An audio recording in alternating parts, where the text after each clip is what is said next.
I got back from the funeral, my heart pounding against my ribs. I was about to walk inside and tell my son and daughter-in-law the impossible news.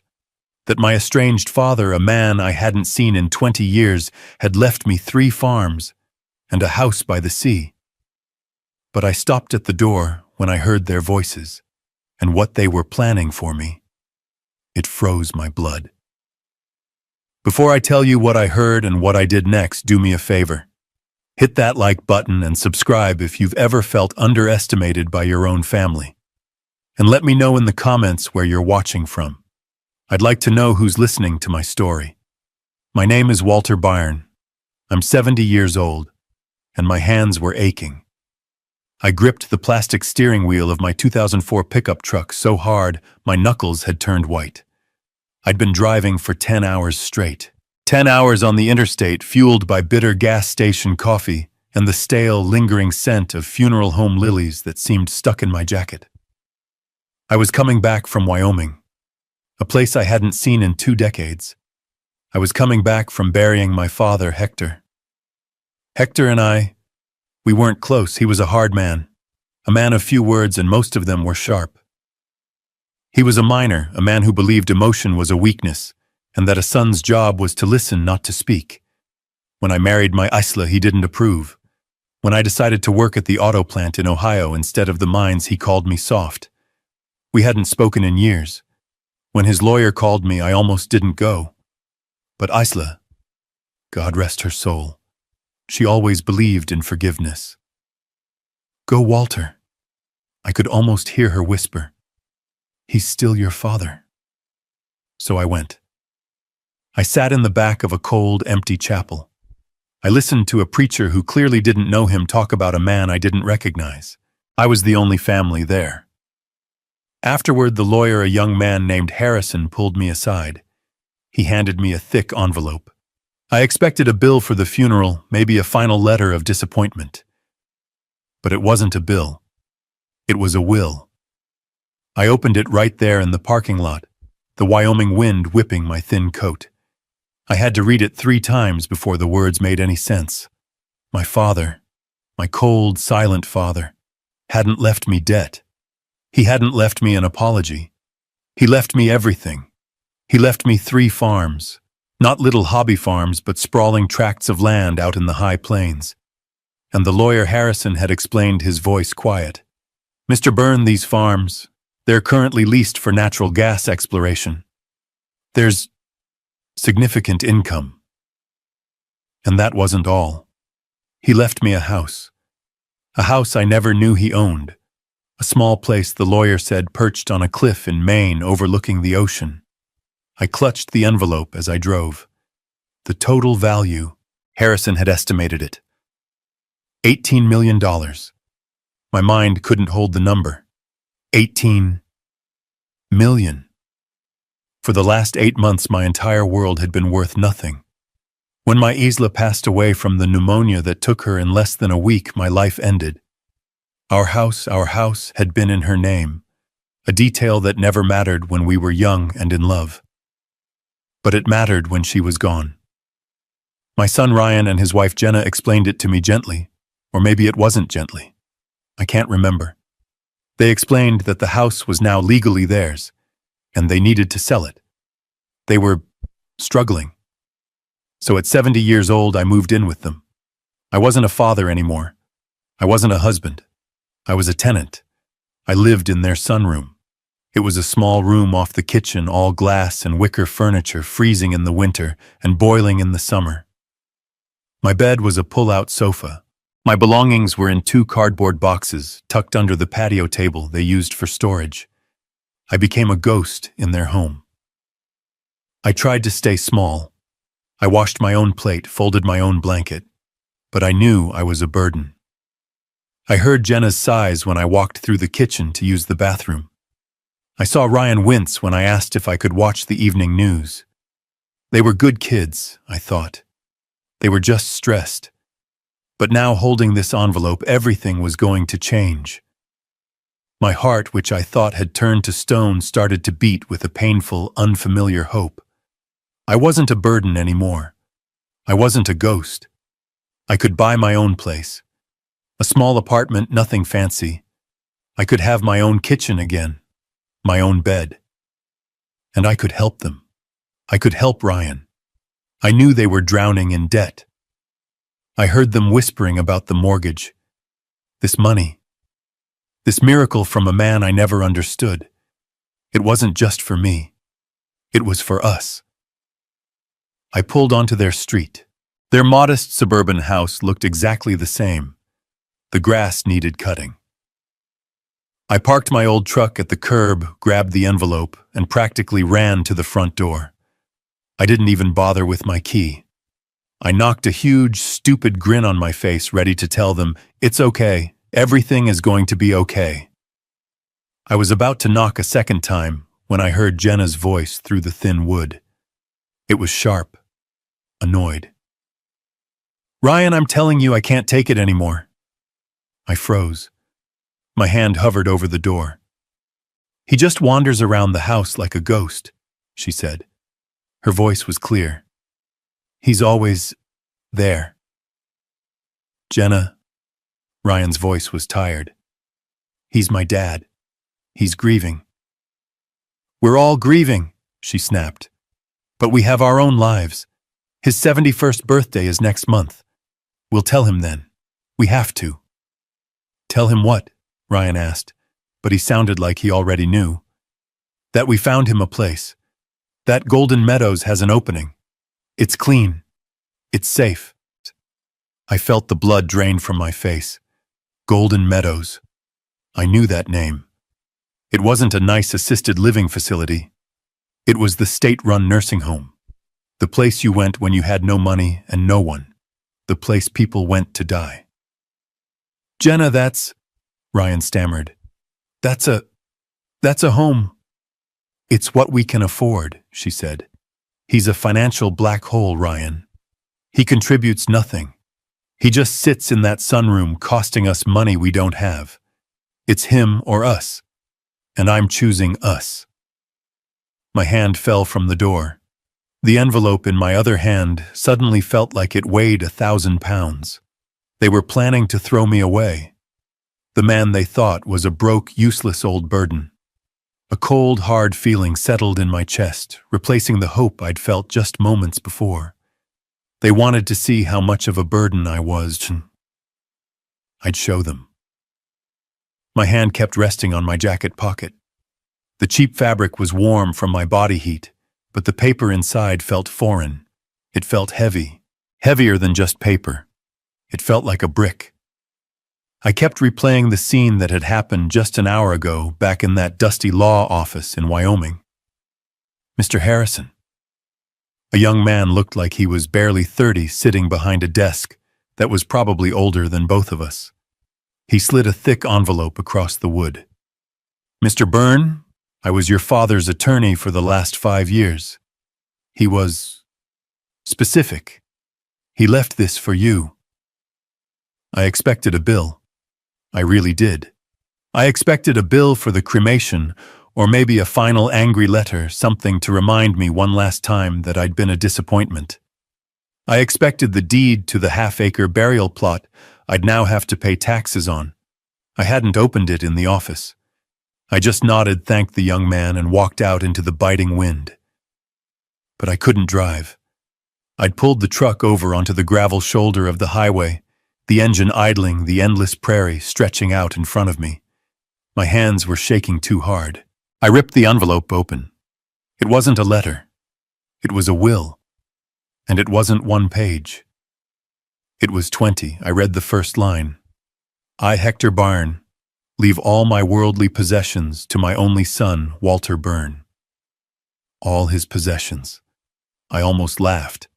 That meant his rusty toolbox, his 10-year-old television show, and the rented trailer he died in. But I kept reading. "My possessions, namely..." My eyes scanned the legal jargon.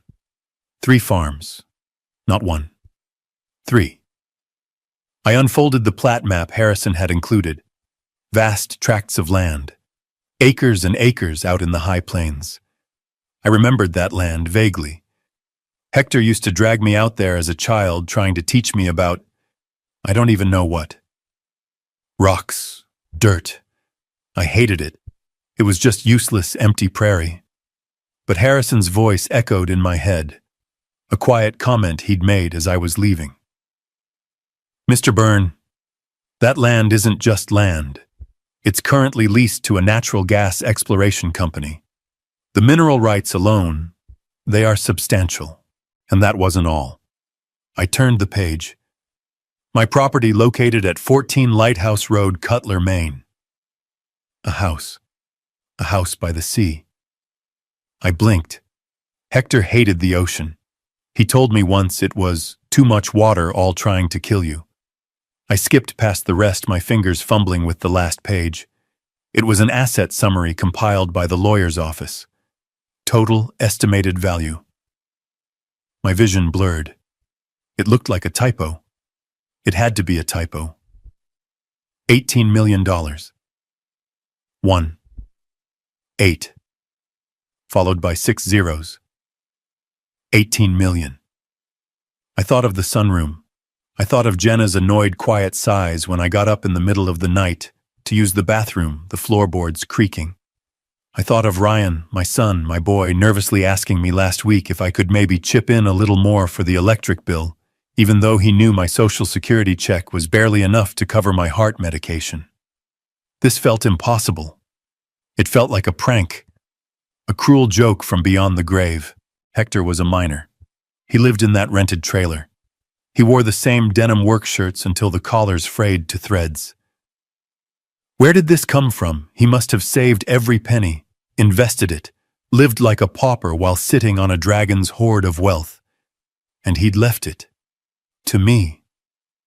The thought that hit me next was so powerful I actually gasped, sucking in the cold, dry air of the truck cab. I wasn't a burden anymore. I wasn't the old man living on the pull-out sofa. I wasn't the ghost in their house apologizing for taking up space. I could buy my own place, a real house, or just a small apartment, anything. I could have my own kitchen. I could buy the brand of coffee I liked, not the cheap, instant kind Jenna bought. I could have a bed that didn't fold in half. And I could help them. I could help Ryan. I knew they were struggling. I knew the whispers I heard late at night weren't just arguments. They were panicked, terrified discussions about the mortgage, about credit cards. This miracle, this impossible, ridiculous gift from a man I never understood. It wasn't just for me. It was for us. It was the solution. I put the truck back in gear and pulled onto the highway. The 10-hour drive back to Ohio didn't seem so long anymore. I wasn't just driving back to the sunroom. I was driving back as their savior. I was driving back with the answer to all our problems. I pulled onto their street. Our street. The house looked exactly the same. The grass was a little high, I noticed. Ryan always forgot to mow on Tuesdays. I parked my old truck at the curb, the engine ticking as it cooled. My hand was on the door handle. I almost fumbled the envelope. I grabbed it, holding it tight. $18 million. A smile spread across my face, a real, genuine smile. It felt strange, like a muscle I hadn't used in 8 months. I could feel the weariness of the 10-hour drive, but underneath it, this new warm energy was bubbling up. I wasn't a burden anymore. I wasn't the old man on the pull-out sofa. I wasn't the ghost Jenna had to step around in her own kitchen. I was their savior. I thought about Ryan's face, the constant worry lines etched between his brows. I heard him and Jenna whispering late at night. Panicked whispers about the mortgage, about credit cards, about the car payment. I was going to wipe all that away. I imagined the look on his face when I told him. The relief, the pure flooding relief. Maybe Jenna would even cry. She'd hug me. A real hug, not the stiff, polite pat on the back she'd given me since I moved in. "Oh, Dad, Walter," she'd say, "you saved us. I could buy my own place. A small, clean apartment just a few blocks away. I'd have my own kitchen. I'd make them dinner on Sundays. A real Sunday roast like Isla used to make. I got out of the truck, holding the envelope like it was a winning lottery ticket. I walked up the cracked concrete path past the overgrown rose bushes Isla had planted. My step felt lighter than it had in years. I didn't even use my key. I wanted to knock.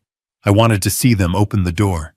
I raised my hand, my knuckles just inches from the painted wood. And that's when I heard her voice. Jenna. It wasn't her usual company voice, the high, polite one she used for neighbors.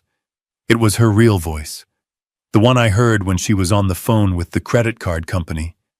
It was sharp. It was cold. Ryan, I'm telling you, I can't take it anymore. I froze. My hand just hung there in the air. He just wanders around the house like a ghost, she said. Her voice was perfectly clear through the thin door. He's always there. I feel like I'm running a charity ward, not a home. He shuffles. He sighs. I can't even have my coffee in peace. My smile dissolved. A chill started in my stomach and spread outwards. I heard Ryan's voice, muffled and tired. Jenna, please keep your voice down. He's my dad. He's grieving Isla. He's got nowhere else to go. Jenna let out a laugh. It wasn't a laugh. It was a short, bitter bark. Grieving. We're all grieving. We grieved when we had to sell his house. We're grieving now that we're broke. But we have our own lives to live, Ryan. We have bills to pay. His 71st birthday is next month. We'll tell him then. We have to. My blood ran cold. Tell him what, Jenna? Ryan's voice was weak. He knew the answer. He was just afraid to hear it. That we found him a place, Jenna said. Her voice was suddenly flat, decisive, like a judge passing sentence. That Golden Meadows has an opening. It's clean. It's safe. It's what we can afford. The envelope in my hand suddenly felt like a block of ice. Golden Meadows. I knew that name. Everybody in our part of Ohio knew that name. It wasn't a golden anything. It was the state-run facility. The long, low brick building out by the highway, the one with the chain-link fence around the concrete patio, the one that smelled like bleach and boiled vegetables. It wasn't assisted living. It wasn't a retirement community. It was the end of the line. The place you sent people when you were just waiting for them to. Jenna, that's, Ryan stammered. That's a home. It's where people go when. It's what we can afford, she snapped. She was yelling now. He's a financial black hole, Ryan. He contributes nothing. He just sits in that sunroom eating our food, upping our electric bill, costing us money we don't have. It's him or us. And I am choosing us. End of discussion. I took a step back from the door. I almost stumbled on the welcome mat. The envelope in my hand. The $18 million. My plan. My fantasy of saving them, of being their hero, of fixing everything. It all evaporated. It wasn't just that they were struggling. It was that they were cruel. They weren't my family waiting for help. They were my jailers waiting for the right moment to lock me away. The man they thought was a broke, useless, grieving old man. A cold, hard, terrible anger rose up in my throat. It tasted like metal. They wanted to see how much of a burden I was on. I'd show them. My hands were shaking, but not from grief. It was a cold, sharp rage.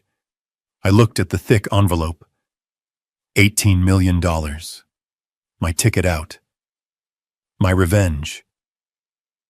But they couldn't know, not yet. I carefully folded the will and the asset summary. I didn't put it back in my jacket. That was the first place they'd look if they thought I was losing my mind. I slid the folded papers deep into the front pocket of my trousers, a lump against my leg, hidden by the cheap fabric of my coat. I stood there on the doormat for a full minute, just breathing. In, out. I let the cold anger settle, pushing it down deep. I couldn't be angry. Angry men aren't seen as senile. They're just seen as angry. I needed to be what they wanted me to be. I needed to be what they expected me to be. A broken old man, a burden, a ghost. I thought about Isla. I thought about the raw, aching hole her death had left in my chest. I let that real grief rise up. I let it fill my face. I let my shoulders slump, letting the 10-hour drive and the 20-year estrangement from my father weigh me down. I let the tears that were stinging my eyes well up, blurring the hallway in front of me. I put my hand on the doorknob. It felt cold. I turned it slowly and pushed the door open. The sound of the latch clicking echoed in the kitchen. The voices stopped, instantly. When I shuffled into the doorway, they both jumped up from the kitchen table. They looked like children caught with their hands in the cookie jar. Ryan's face went pale, then red.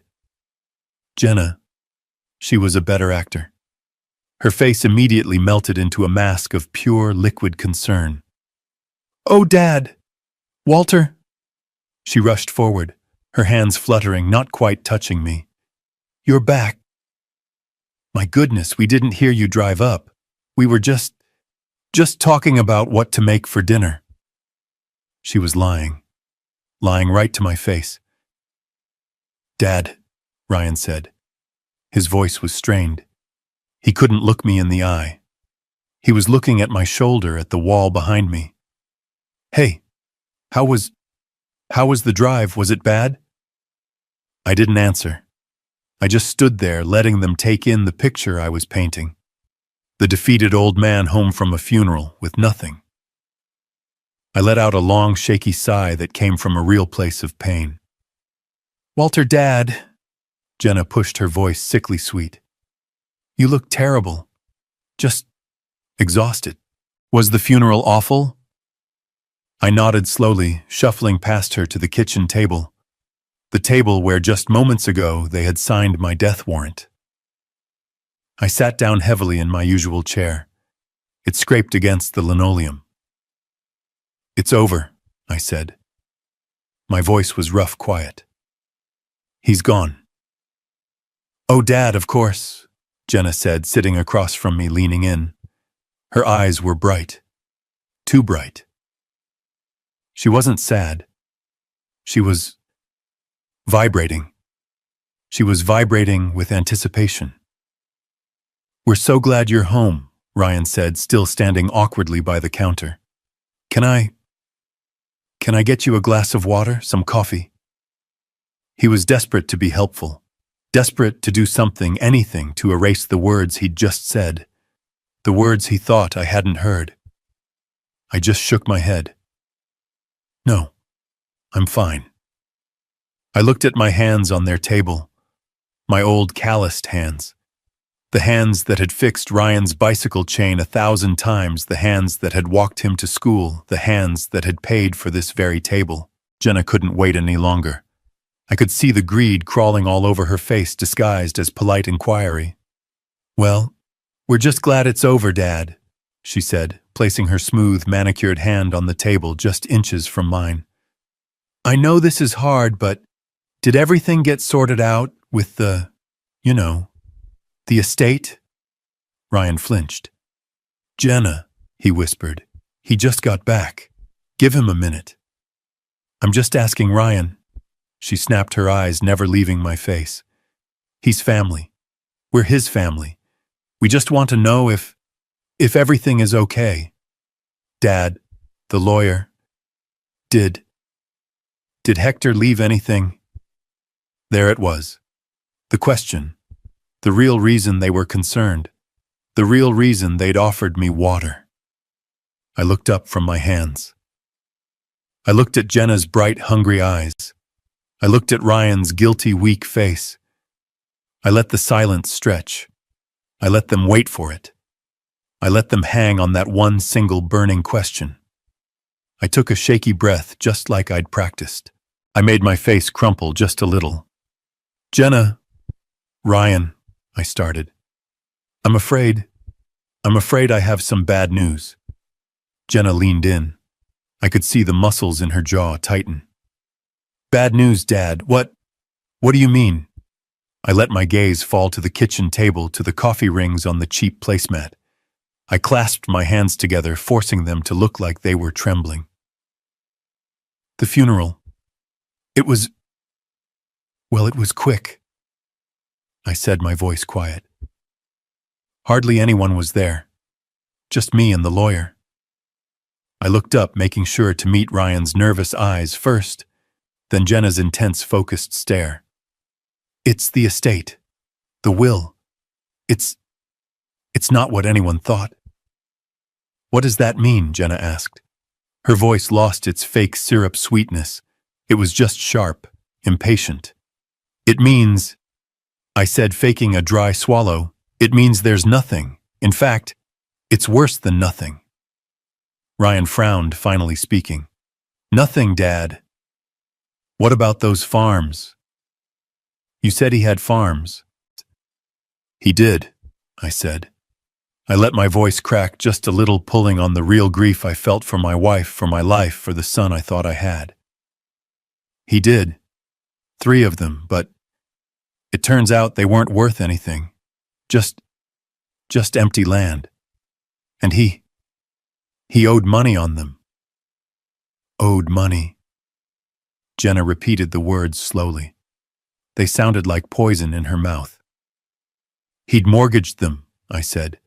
The lie came so easily it scared me. Years ago, he took out huge loans against all 3 properties. The lawyer Harrison, he showed me the paperwork. The banks, they're taking them back. All of them. There's nothing left. I let that sink in. I watched the last bit of hope drain out of Ryan's face. He looked like I'd just punched him in the stomach. He sagged against the counter. But Jenna wasn't just disappointed. She was furious. I could see a small vein pulsing in her temple. So you mean, she said, her voice dangerously low, you went all that way, and there is nothing. It's worse than that, Jenna, I said, looking straight at her. This was the part that mattered. This was the real test. Harrison, the lawyer, he said Hector, my father, he hadn't paid property taxes on any of that land. Not in over 5 years. So, she snapped. So, I said, letting my voice drop to a hopeless whisper. As the sole heir, the lawyer says I might be responsible for it. The state of Wyoming, the IRS, they'll come after me for the back taxes.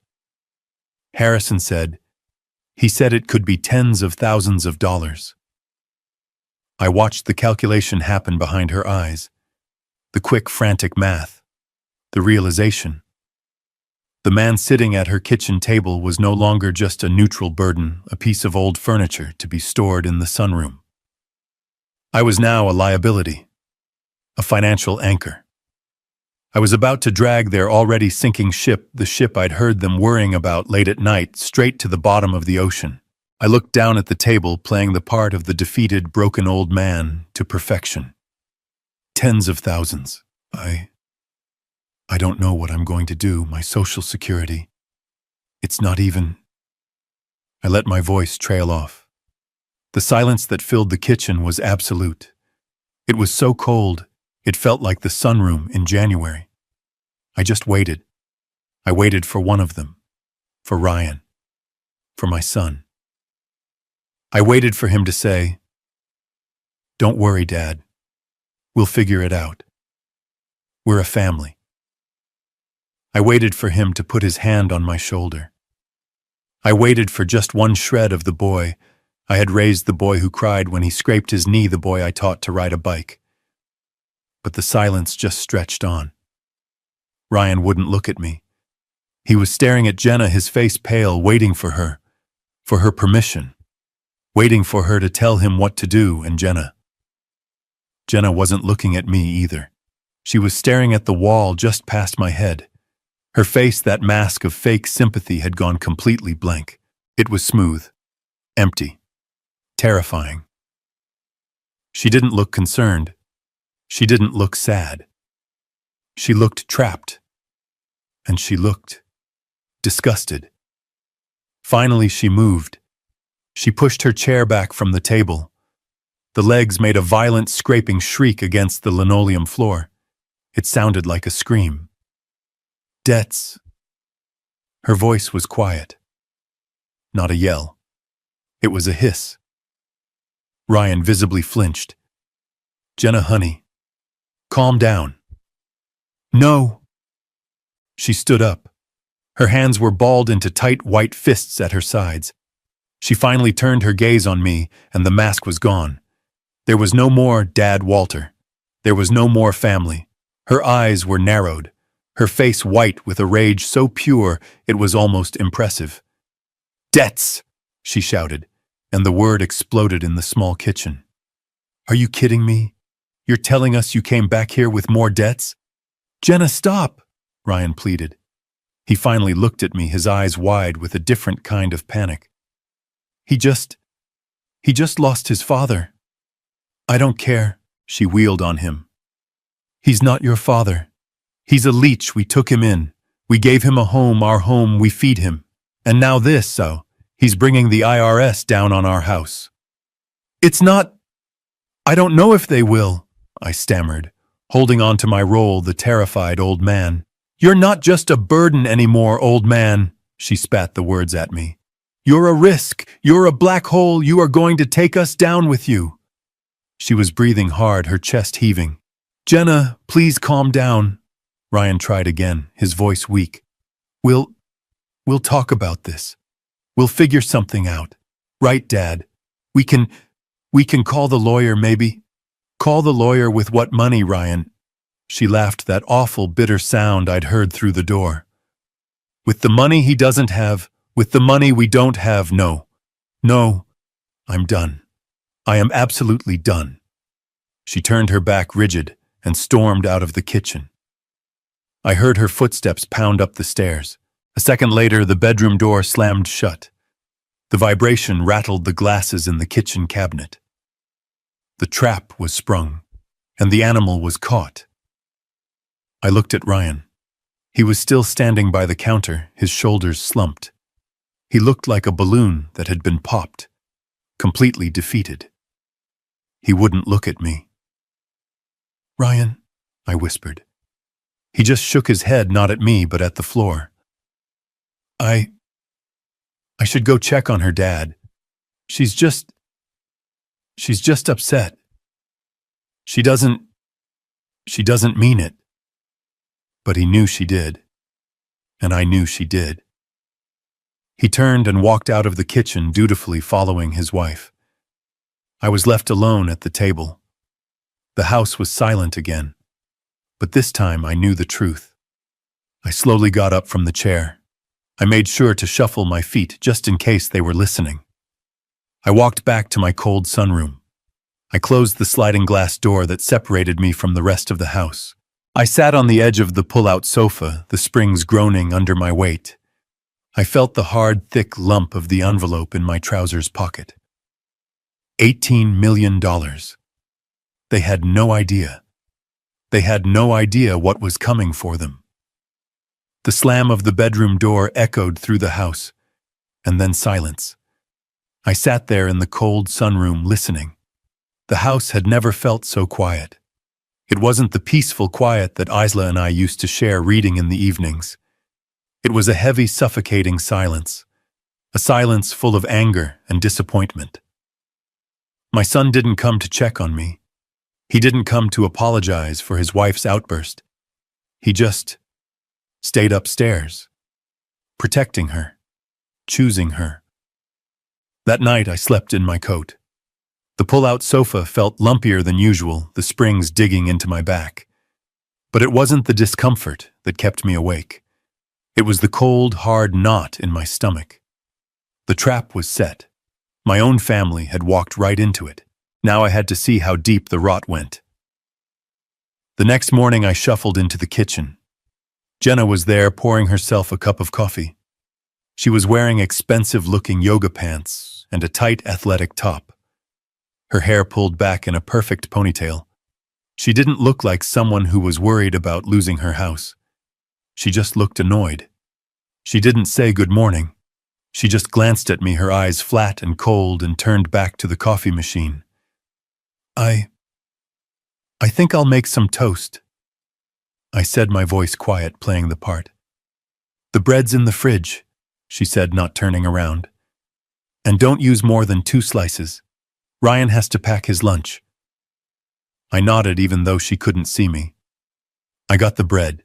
I made my 2 slices of toast. I ate them standing at the counter with a glass of tap water.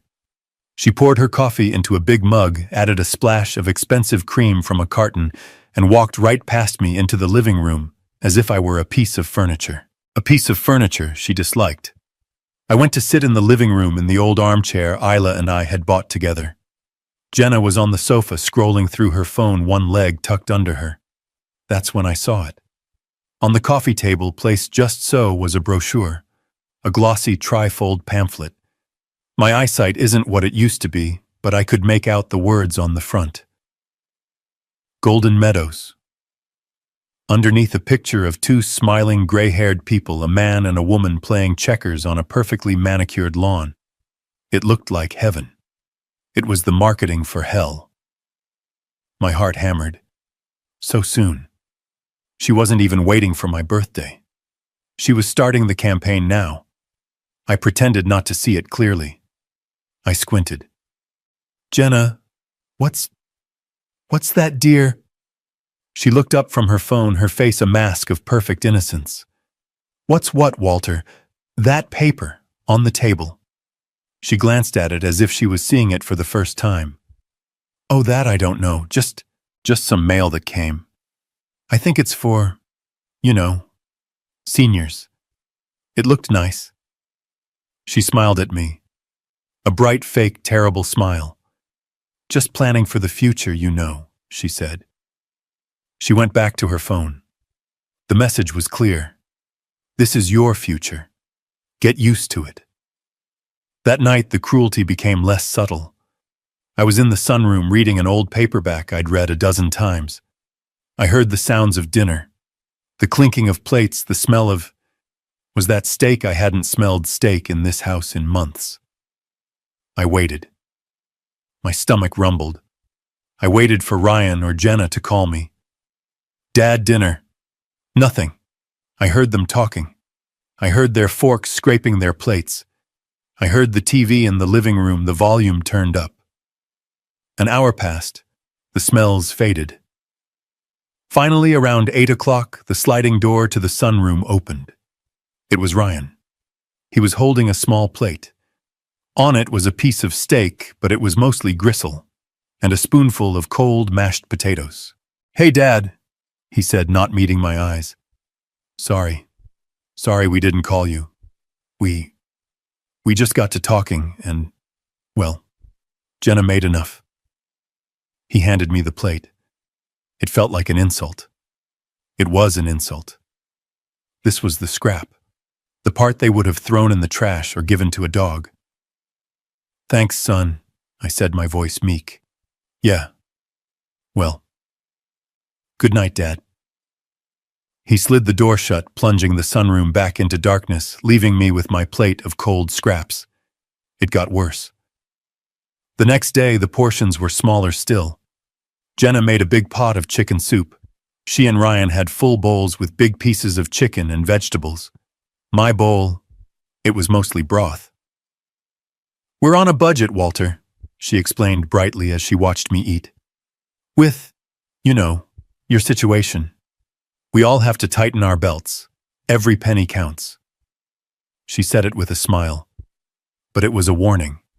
You are costing us. Then the cold started. The sunroom was always chilly, but I had a small electric space heater that Isla had bought me. It made the room bearable. On Wednesday night, I clicked the switch. Nothing. I clicked it again. I checked the plug. It was dead. I put on another sweater and shivered under the thin blanket. The next morning, I told Jenna, The heater in the sunroom, it seems to be broken. She barely looked up from her laptop. She was probably scrolling through online casinos. Oh, really? That's a shame. It was old. Those things don't last forever. Ryan will take a look at it when he has time. He never had time. The nights became a test of endurance. I slept in my coat. I woke up stiff, my bones aching from the damp cold. I was 70 years old, and I was freezing to death in my own son's house while they slept upstairs in their warm, comfortable bed. They were trying to break me.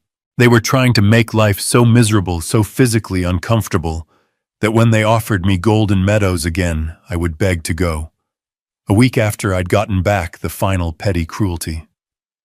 I had a small 13-inch television in the sunroom, an old thing, but it was my only company.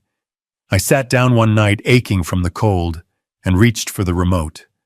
It was gone. It wasn't on the table. It wasn't on the floor. It wasn't in the sofa cushions. It had vanished.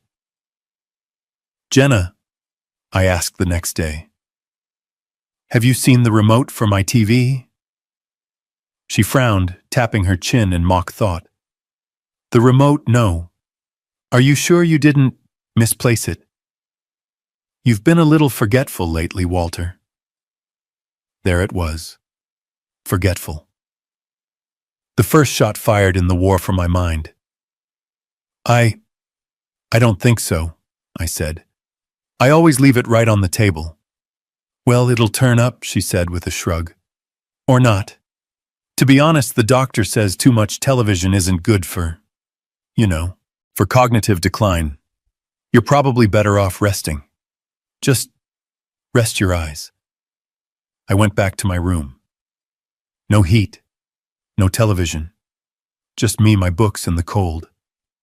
I sat on the sofa and I didn't feel broken. I felt hard. I felt like a piece of steel being forged. They were hammering me, trying to make me weak, but they were just making me stronger. I took the envelope out of my pocket. I hadn't dared look at it all week. I unfolded the asset summary. $18 million. They were freezing a millionaire to death over a $20 space heater. They were starving a man who could buy their entire neighborhood. I held the paper in my cold, red hands. They thought I was forgetful. They thought I was senile. They thought I was a burden. Okay, I whispered to the empty, cold room. I'll be what you want me to be. I would be the most forgetful, most confused, most pathetic old man they had ever seen, until the moment it mattered. I must have drifted off, because the sound that woke me wasn't gradual. It was a sharp, percussive thump that echoed from the kitchen.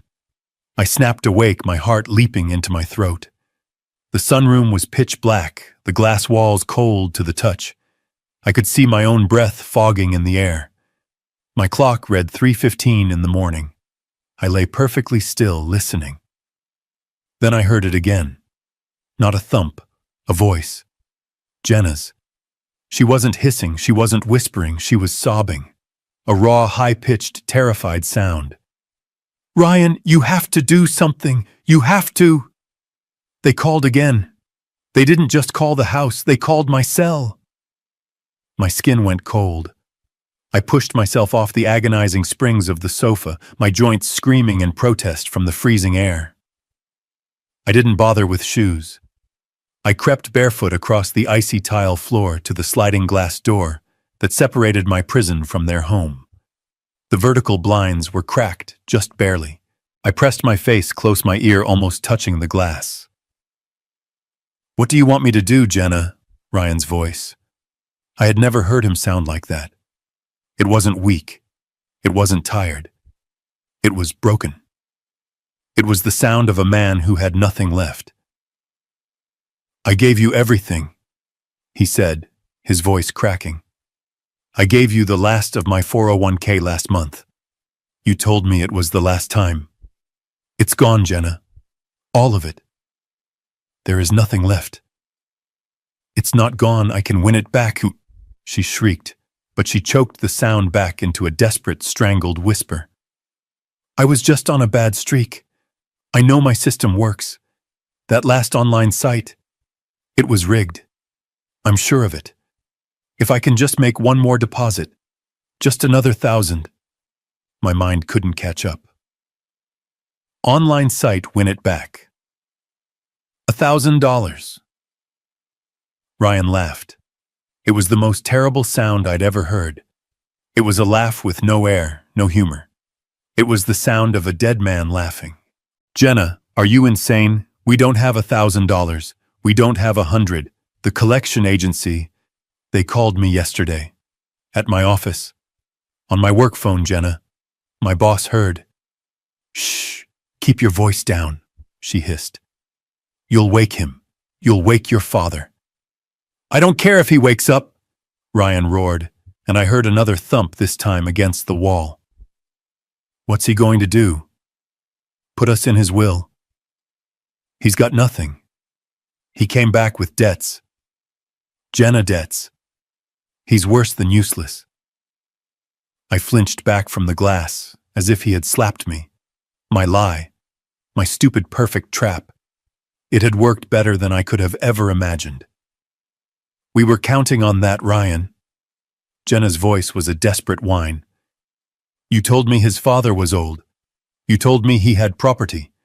We were counting on that. It was our only way out. It was our last chance. Well, it didn't happen, Ryan shouted. He left us with more problems. He left us with taxes. There was a long, terrible silence.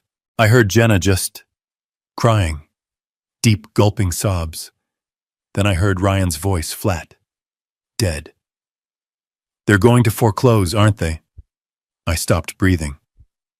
Foreclosure. That certified letter we got yesterday.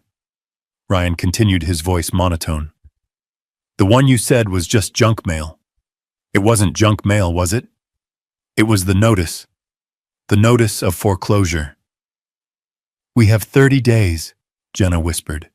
Her voice was tiny. Just 30 days, Ryan, until they put the notice on the front door.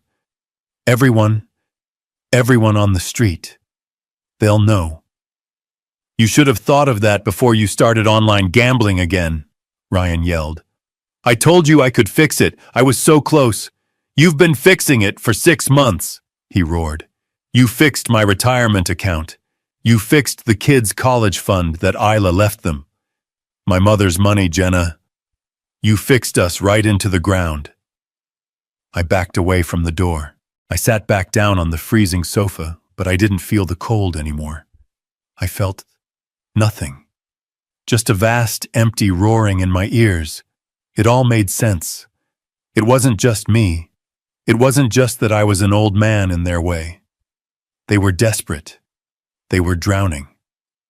Jenna, my daughter-in-law, the smiling PTA mom, perfect housewife Jenna. She was a gambler, an online gambler. She had gambled away their entire life.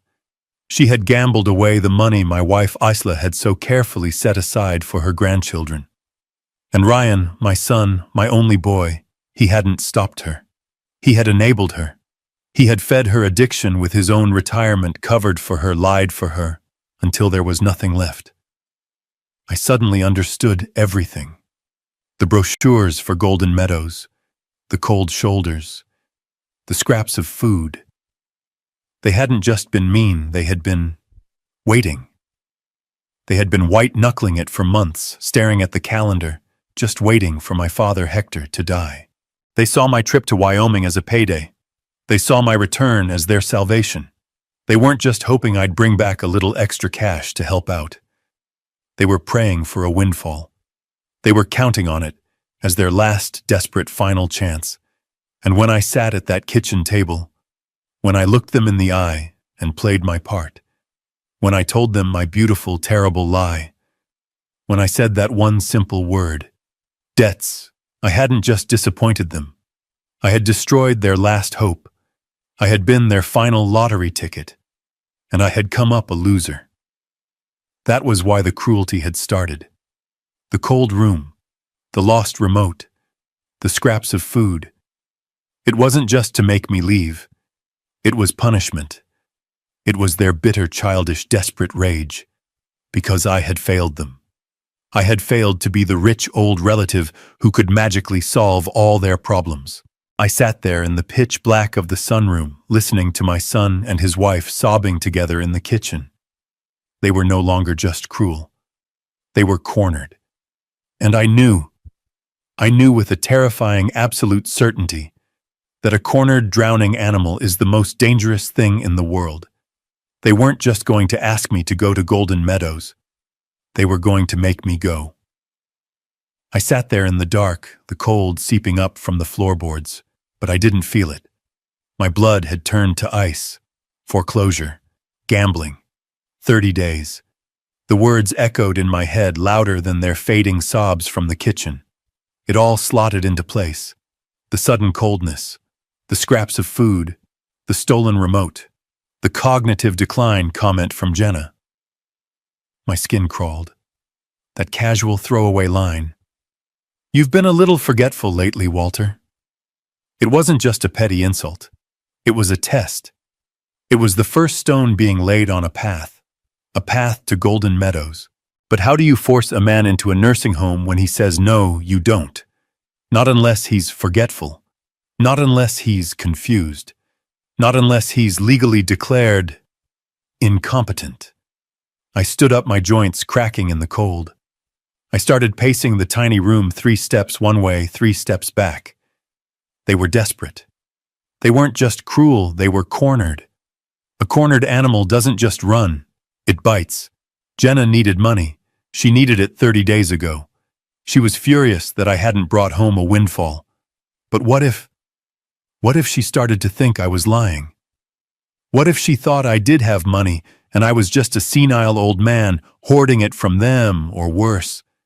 What if they didn't care about the inheritance anymore? What about my money, my Social Security, my pension from the auto plant? It wasn't much, just over $2,000 a month. But to them right now, $2,000 was a lifeline. If I was declared incompetent, if Ryan or Jenna were granted guardianship, they wouldn't just be able to put me in Golden Meadows. They would be able to control me. They would control my bank account. They would take my pension. They would take my Social Security. They would bleed me dry using my own money to pay for the privilege of rotting in a state-run home while they used the rest to pay off Jenna's gambling debts. And the will. My God. The will. The envelope was still in my pocket. $18 million. If they got guardianship, if they got legal control of Walter Barn, incompetent adult, they would get control of everything. They wouldn't just be taking my $2,000 a month.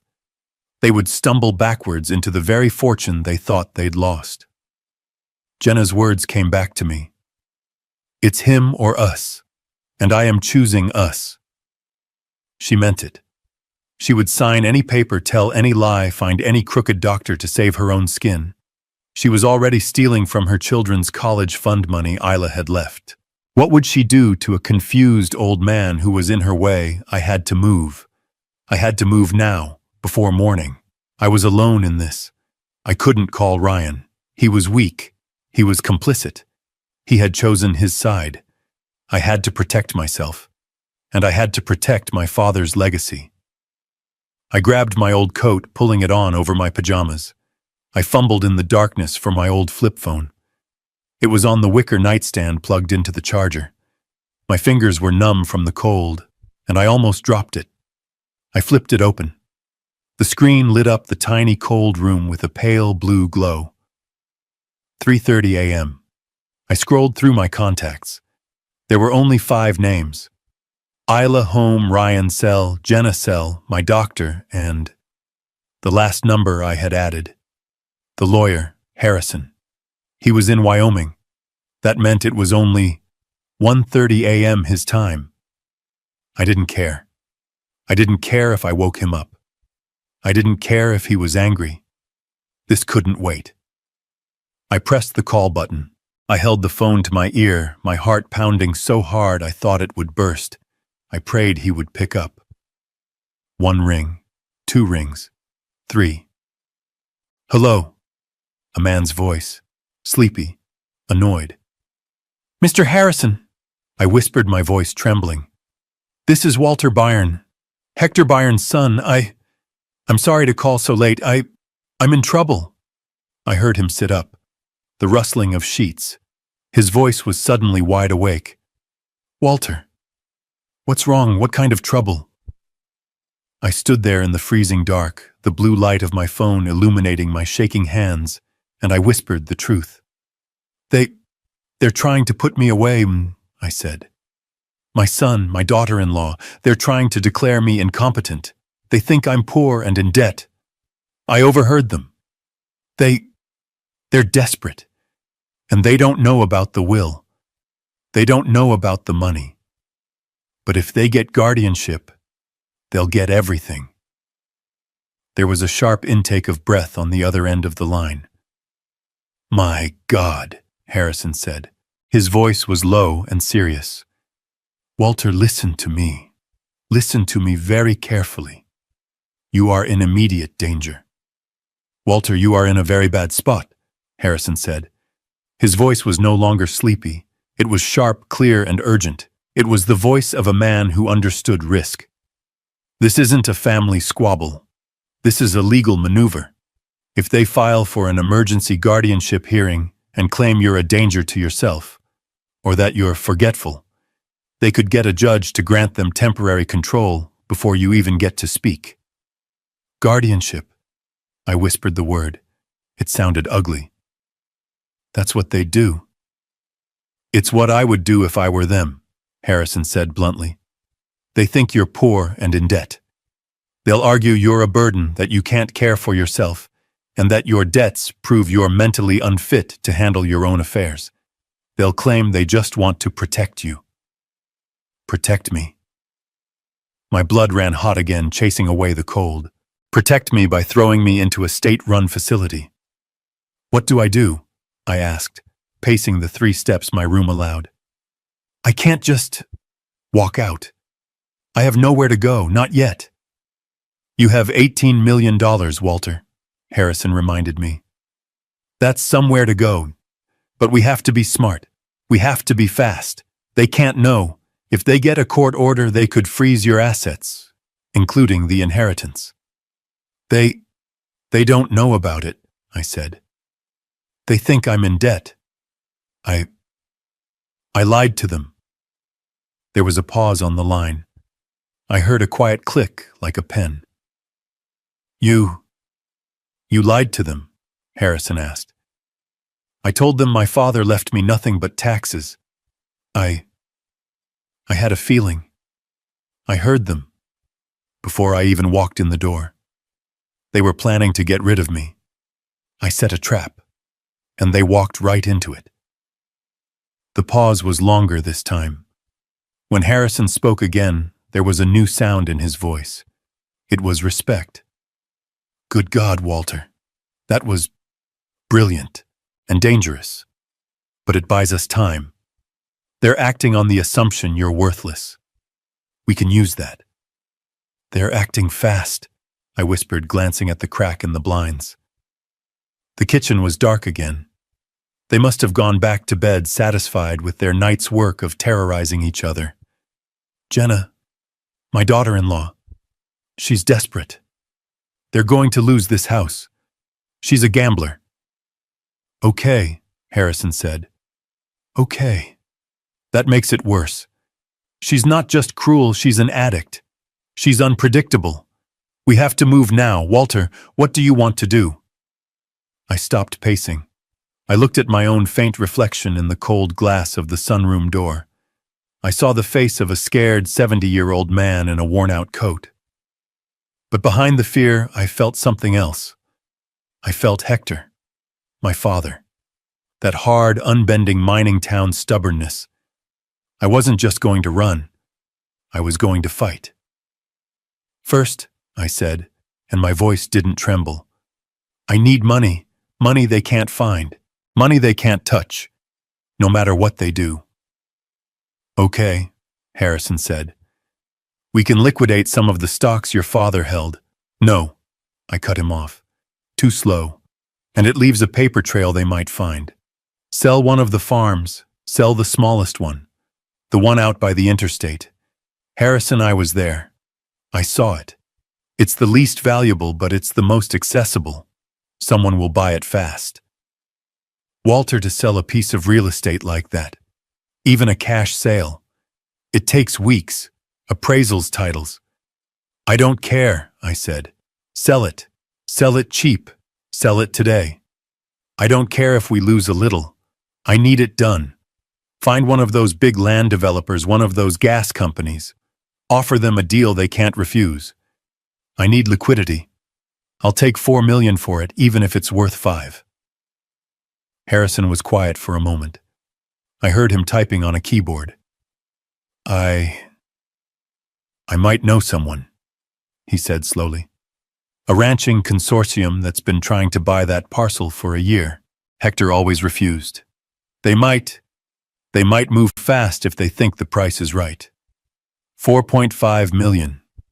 I can make that call in the morning. Make it now, I said.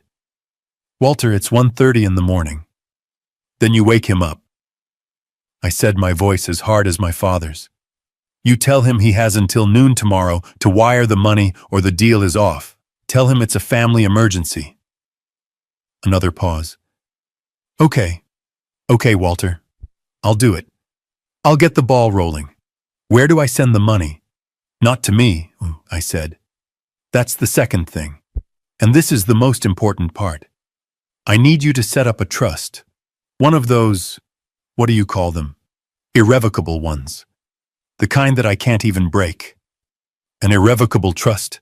Harrison's voice was sharp again. Walter, that's a permanent decision. Once that money is in there, it's locked away. It's for estate planning, for tax shelters. It's not a checking account. I know, I said, my gaze fixed on the dark kitchen beyond the glass. I know exactly what it is. I want that $4.5 million to go straight from the sale into that trust. And I want the trust documents to be ironclad.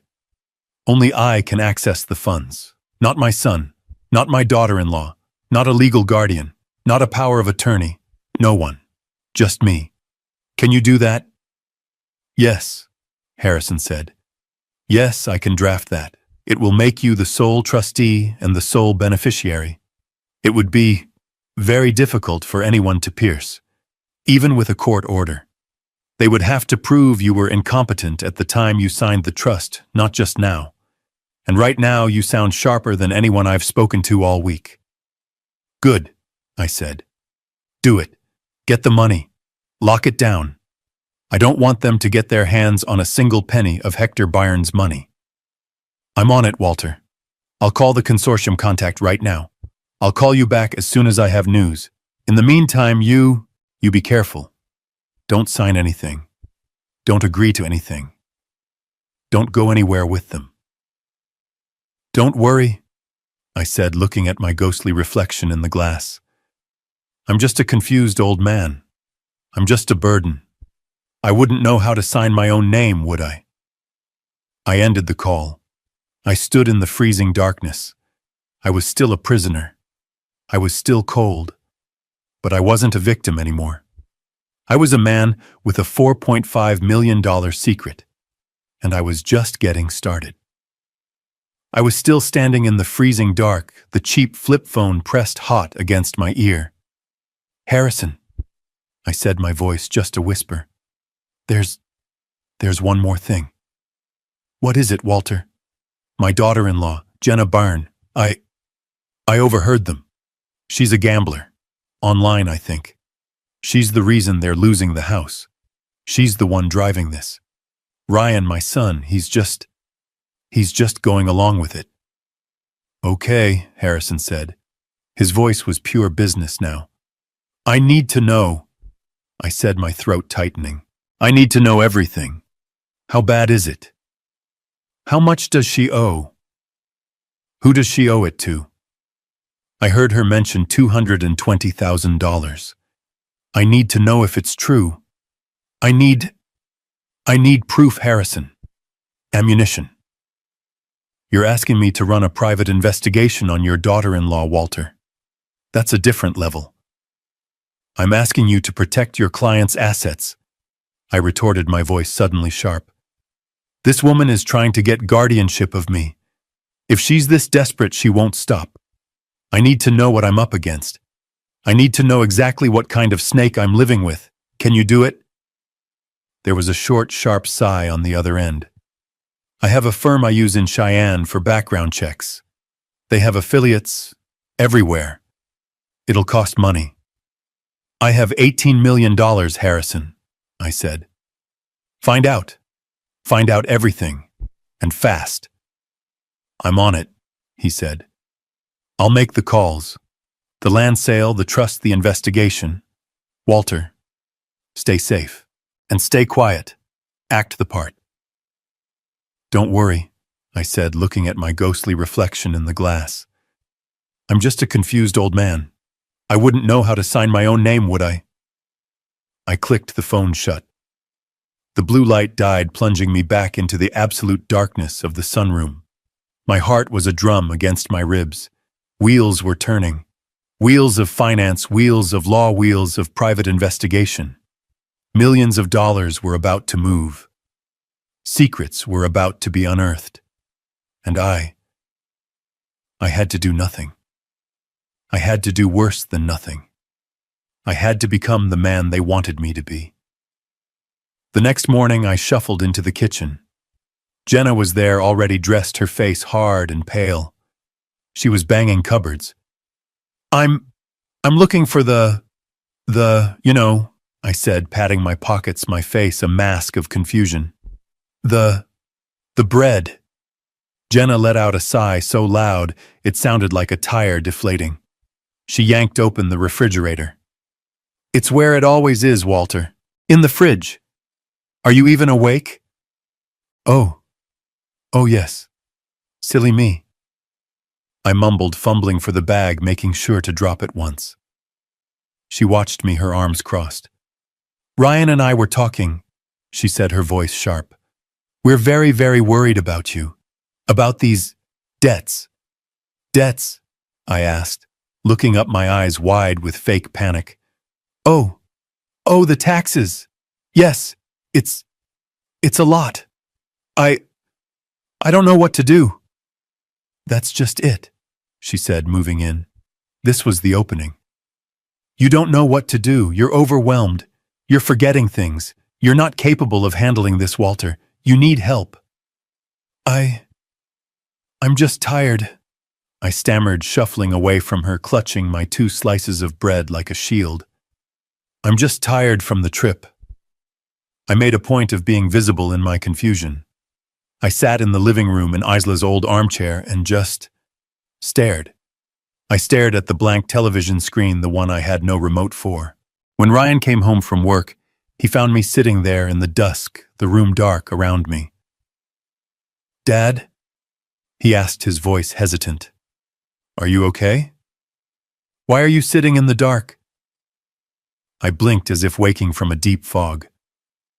Oh. Hello, Ryan. Is it nighttime already? I must have dozed off. I saw him look at Jenna over my head. A look of pained confirmation. See, he's losing it. The space heater remained broken. The remote remained missing. The food portions remained tiny. I ate my cold, watery soup in the freezing sunroom. I made sure to shiver when Jenna walked by. I let them see me shivering. I let them see the pathetic old man freezing, forgetful, and now, a financial threat. Every cold sigh Jenna gave me, every guilty, pained look Ryan shot my way. It was fuel. They were building their case against me, and in doing so, they were building my case against them. All the while, my flip phone buried in my coat pocket and set to vibrate was a silent link to my new reality. I'd wait until 3 a.m. when I knew they were asleep. I'd lock myself in the freezing downstairs bathroom and check my messages. A text from Harrison. Consortium is in, wire transfer in progress. Another text a day later. Trust documents signed, sealed, and funded. $4.5 million is secure. They can't touch it. I would read the texts in the dark, the blue light hidden under my coat, and then I would delete them instantly. I was the richest man in that house, and I was performing for my life. I was a ghost. I was a burden. I was a confused, forgetful old man. They were so busy building their trap they never realized they were already caught in mine. It had been 8 days since I set my trap.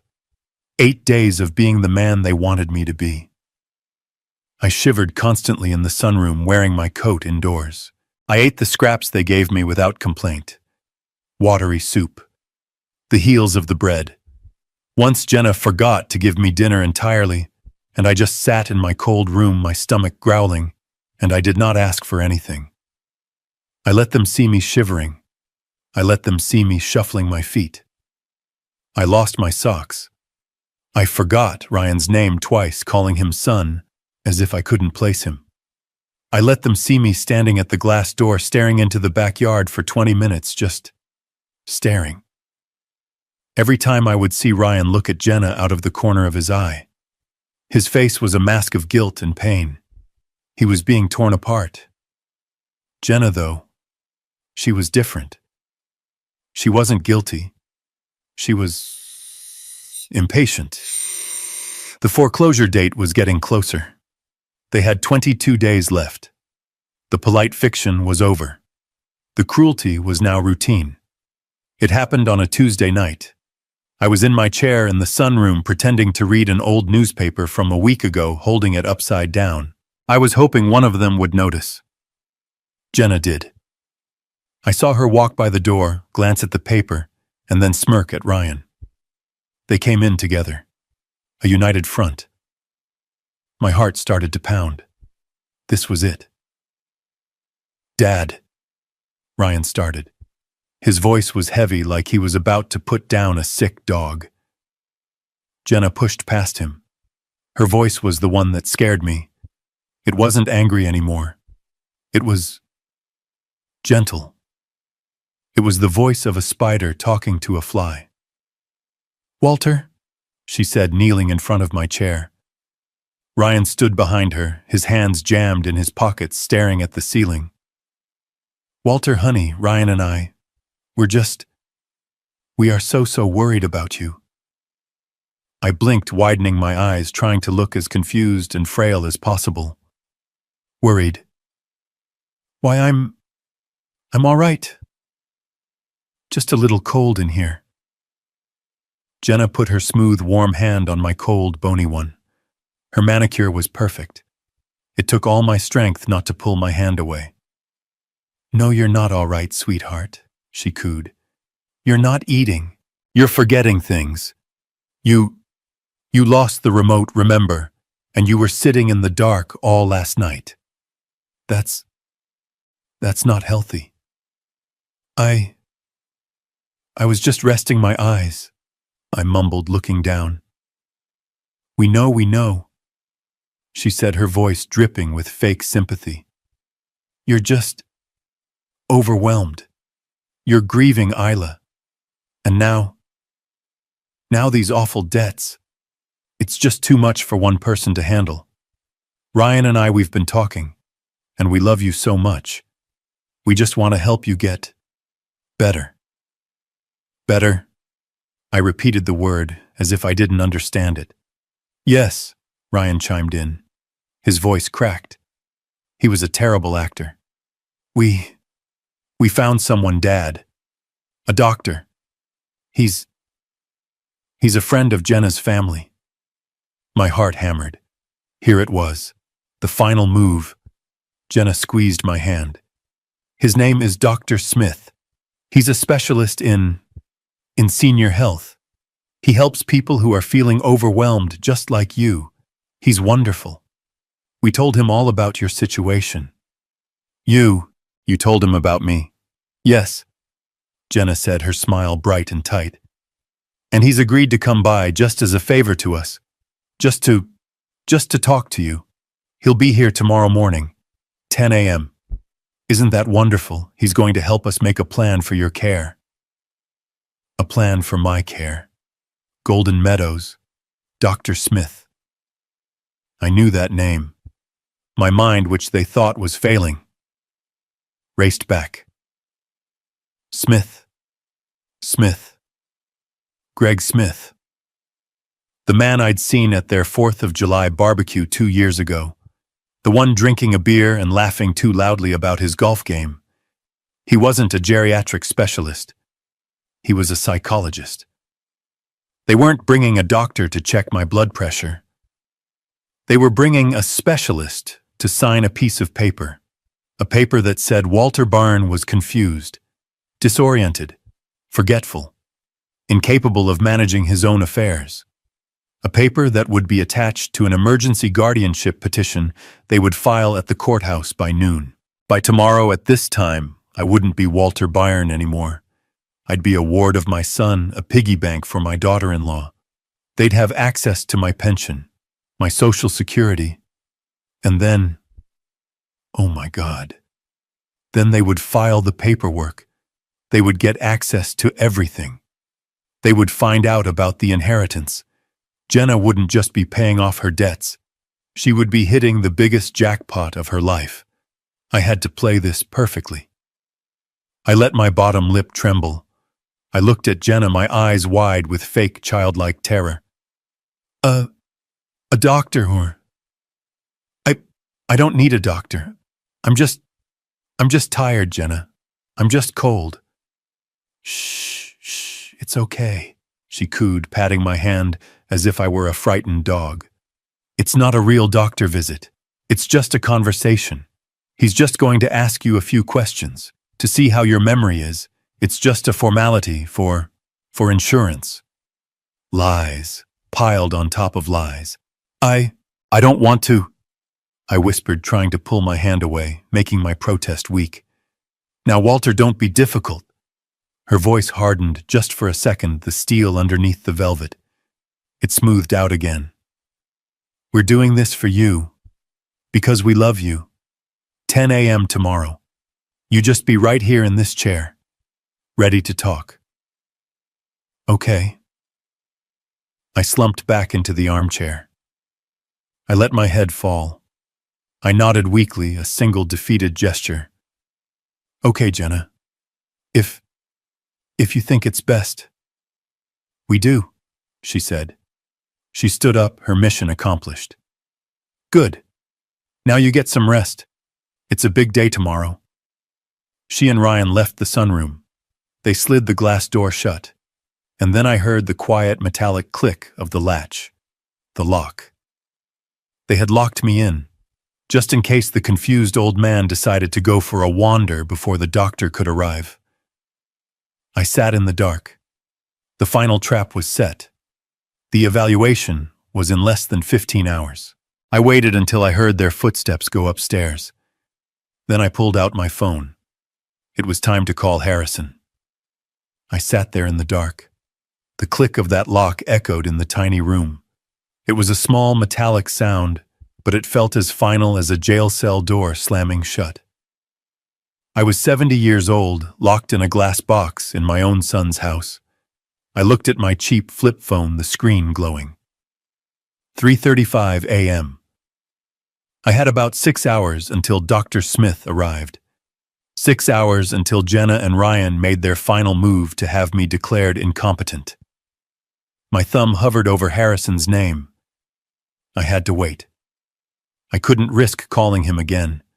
He had his instructions. He knew what was at stake. The hours dragged. 4 a.m., 5 a.m. The sky outside the glass walls began to turn from black to a sick gray color. I didn't sleep. I just sat on the pull-out sofa wrapped in my coat, my mind racing. What if Harrison couldn't get the information? What if the doctor came and I had nothing? It would be my word against theirs. The word of a confused old man against a concerned family and their professional friend. I would be finished. They'd have me in Golden Meadows by nightfall, and my $18 million, my father's $18 million, would be theirs by the end of the week. At exactly 6:15 a.m. the phone vibrated, a silent buzzing vibration against my leg. I snatched it up so fast I almost dropped it. The screen read, Harrison. I flipped it open, pressing my thumb to the answer key. I didn't say hello, I just whispered, talk to me. Walter, thank God. I've been working all night. Harrison's voice was sharp, tired, and running on coffee. Okay, listen close. The good news first. The very good news. The consortium bit. They bit hard. They wanted that parcel. The wire transfer cleared an hour ago. The irrevocable trust is funded, Walter. $4.5 million. It's yours. It's locked down. Legally, it's safer than gold. Even if they get a guardianship order, they cannot touch that trust. You are protected. I let out a breath I didn't even know I was holding. The relief was so strong my knees went weak. I had to sit down on the lumpy sofa. 4.5 million. I had an escape. That's the good news, Harrison said. My stomach dropped. And the bad news? The investigation you asked for, on Jenna Byrne. Harrison let out a long, slow sigh. Walter, it's worse than you thought. It's much worse. Just tell me, I said, my hand tightening on the phone.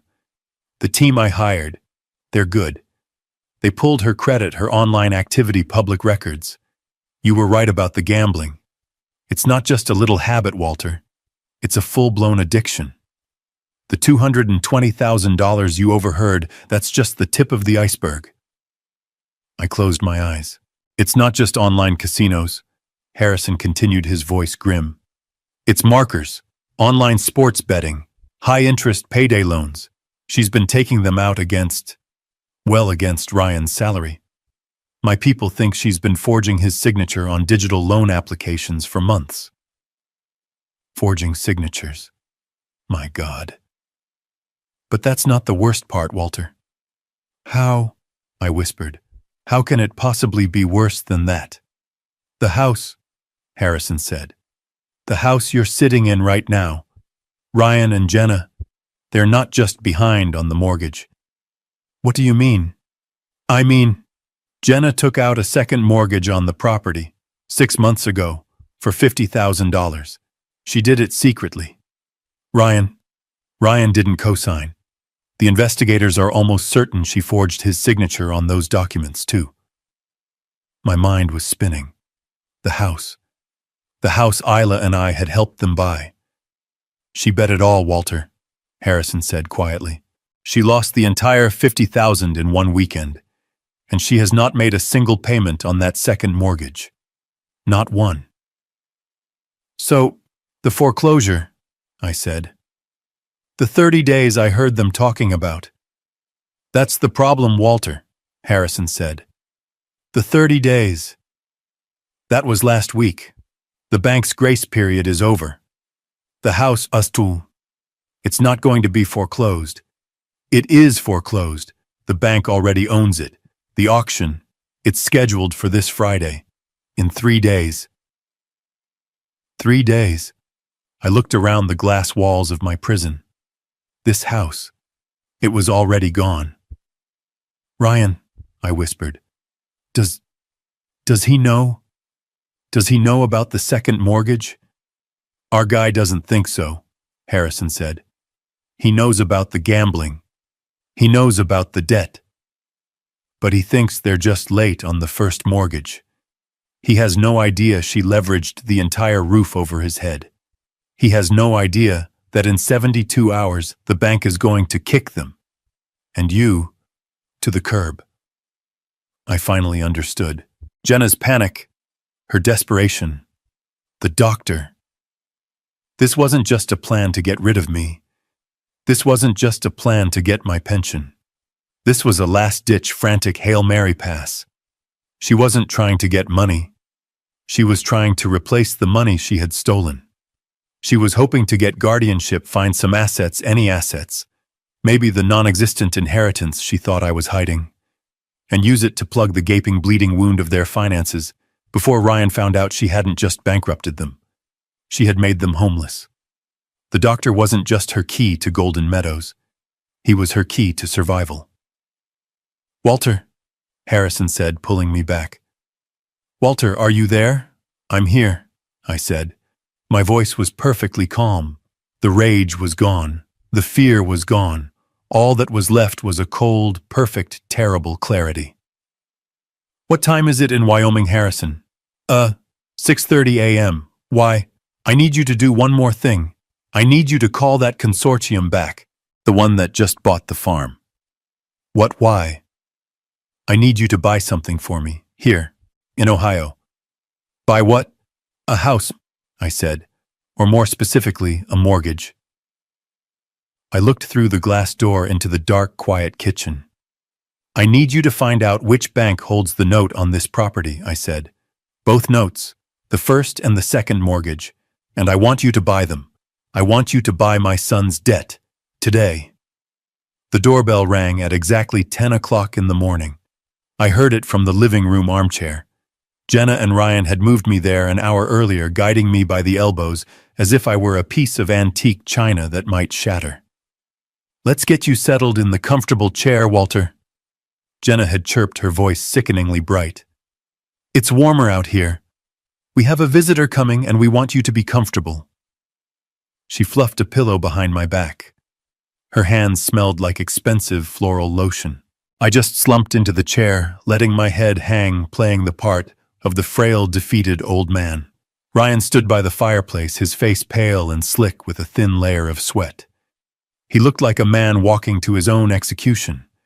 He knew what this was. He knew it was wrong. But he was weak, a ship towed in the wake of his wife's ruthless ambition. I'll get it, Jenna called out, clapping her hands together. I heard her greet him at the door. Her voice was thick with fake emotion. Greg, thank you so much for coming on such short notice. We're at our wits' end. We're so worried. Of course, Jenna. Anything to help an old friend, a man's voice replied. It was smooth, confident, professional. A moment later, Dr. Smith walked into the living room. He was exactly as I remembered from the barbecue 2 years ago. Mid-50s, perfect gray hair, an expensive suit that probably cost more than my first car. He carried a polished brown leather briefcase. He looked at me, and his practiced friendly smile clicked into place. And this must be Walter, he said, extending a hand. I just blinked at him, my eyes wide and watery. I didn't take his hand. I let mine tremble in my lap. His smile didn't falter. He pulled the ottoman closer and sat down, leaning in his posture, a perfect imitation of concern. Jenna sat on the edge of the sofa, wringing her hands. Ryan continued to stare at the fireplace as if hoping to find an escape route in the bricks. Walter? Dr. Smith began, his voice soft and soothing. My name is Greg Smith. I'm a friend of Jenna's, and she and Ryan have told me you've been going through a very difficult time. I just nodded, a small, weak movement. Losing your wife, Isla, that's a tremendous loss, he continued. And then this trip, your father's funeral, and the difficult news about his estate. That's a lot for any one person to handle. I looked at Jenna. She gave me an encouraging little nod, as if to say, it's okay. He's here to help.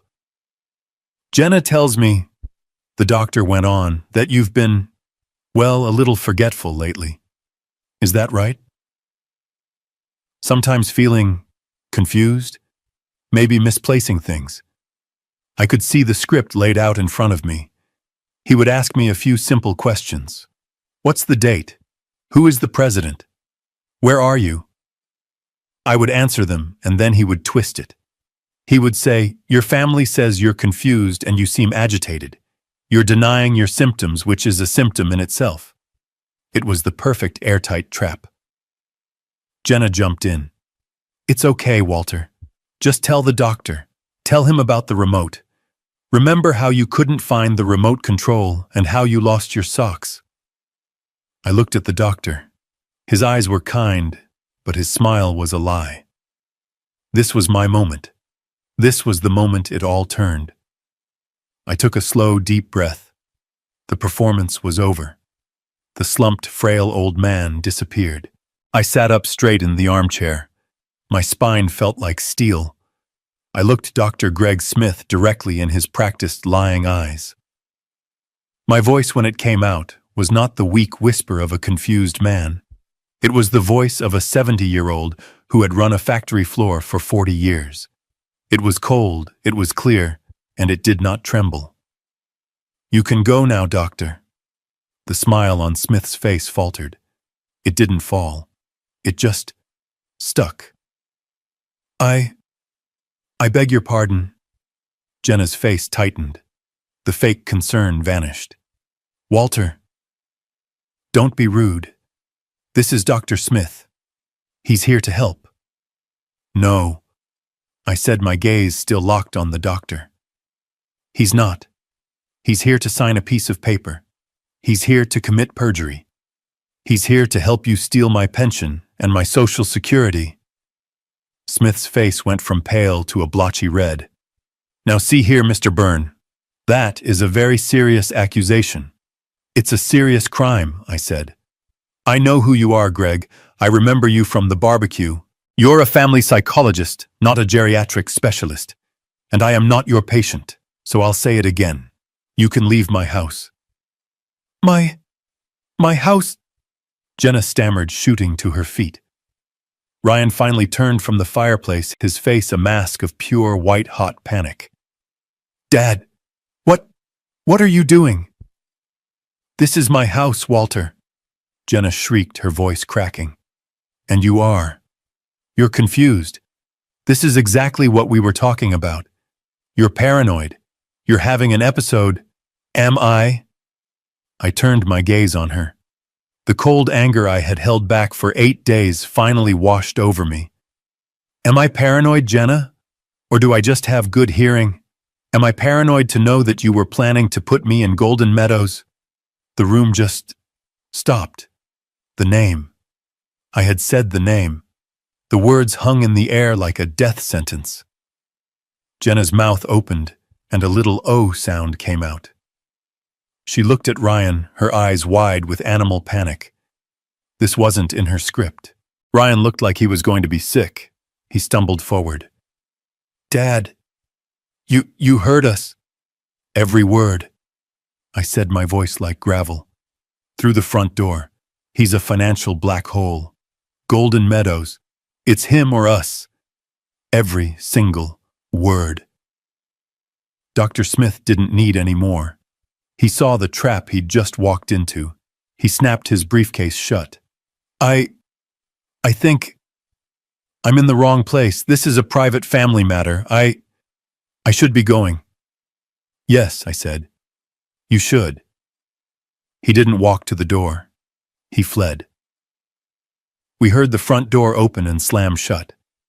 And then there was a silence. It was just me, my son, and his wife. Jenna stared at me, her face white.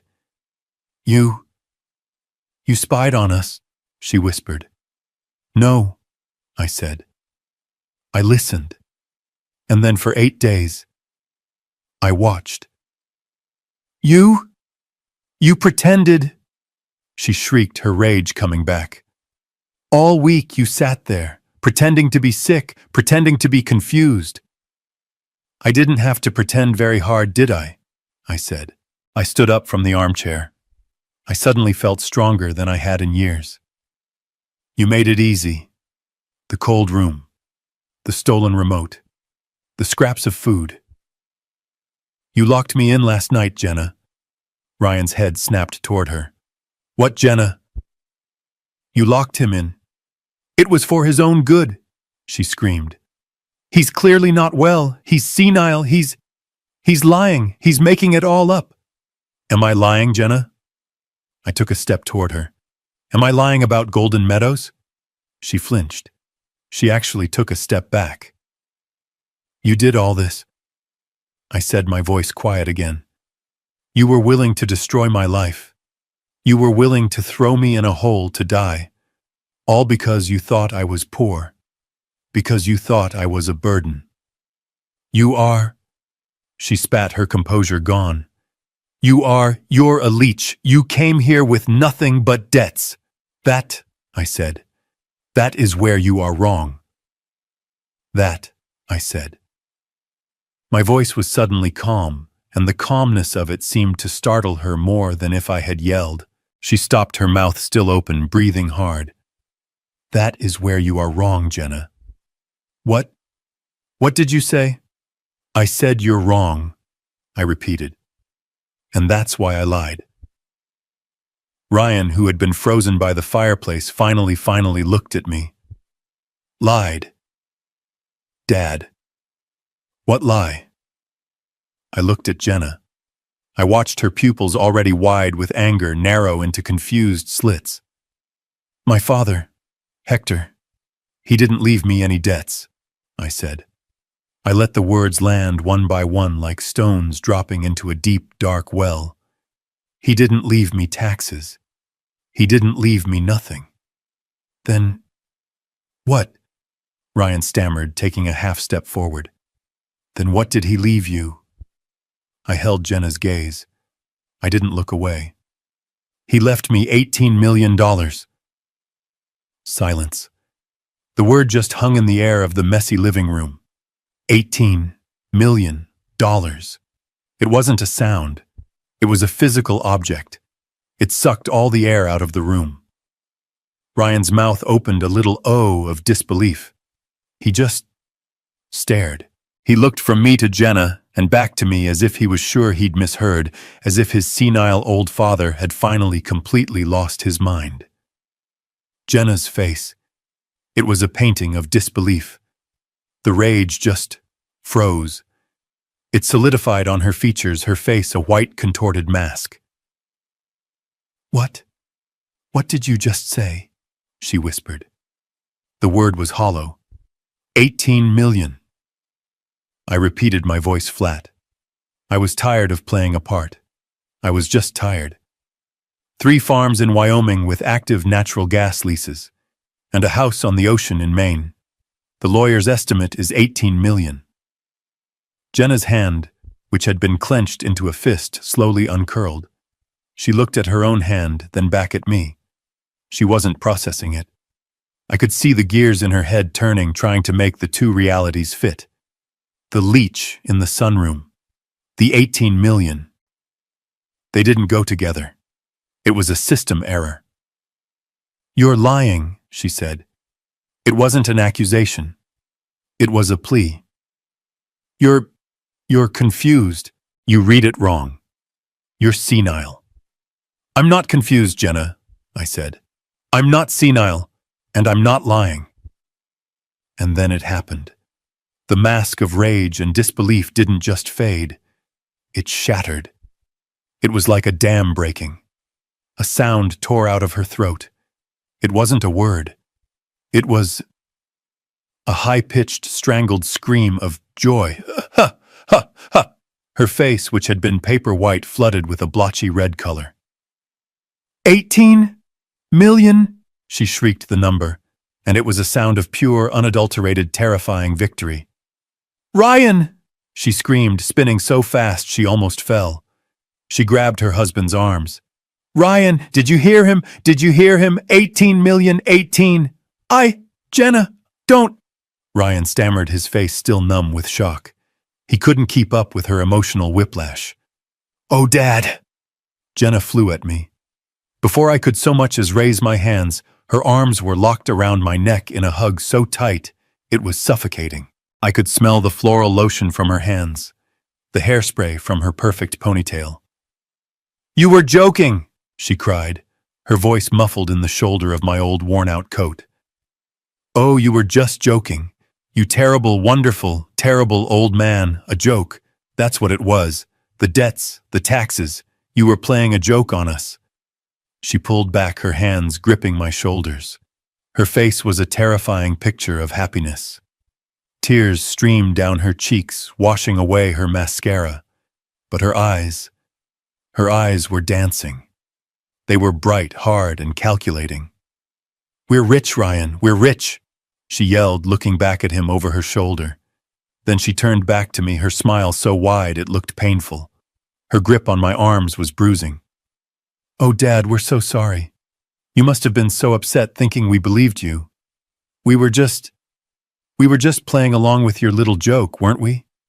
Ryan, we knew you were kidding." Ryan just blinked, his face completely pale. He looked sick. "You don't have to go anywhere," Jenna said, her voice dropping back into that syrupy, cooing, spider-to-the-fly tone. Golden Meadows.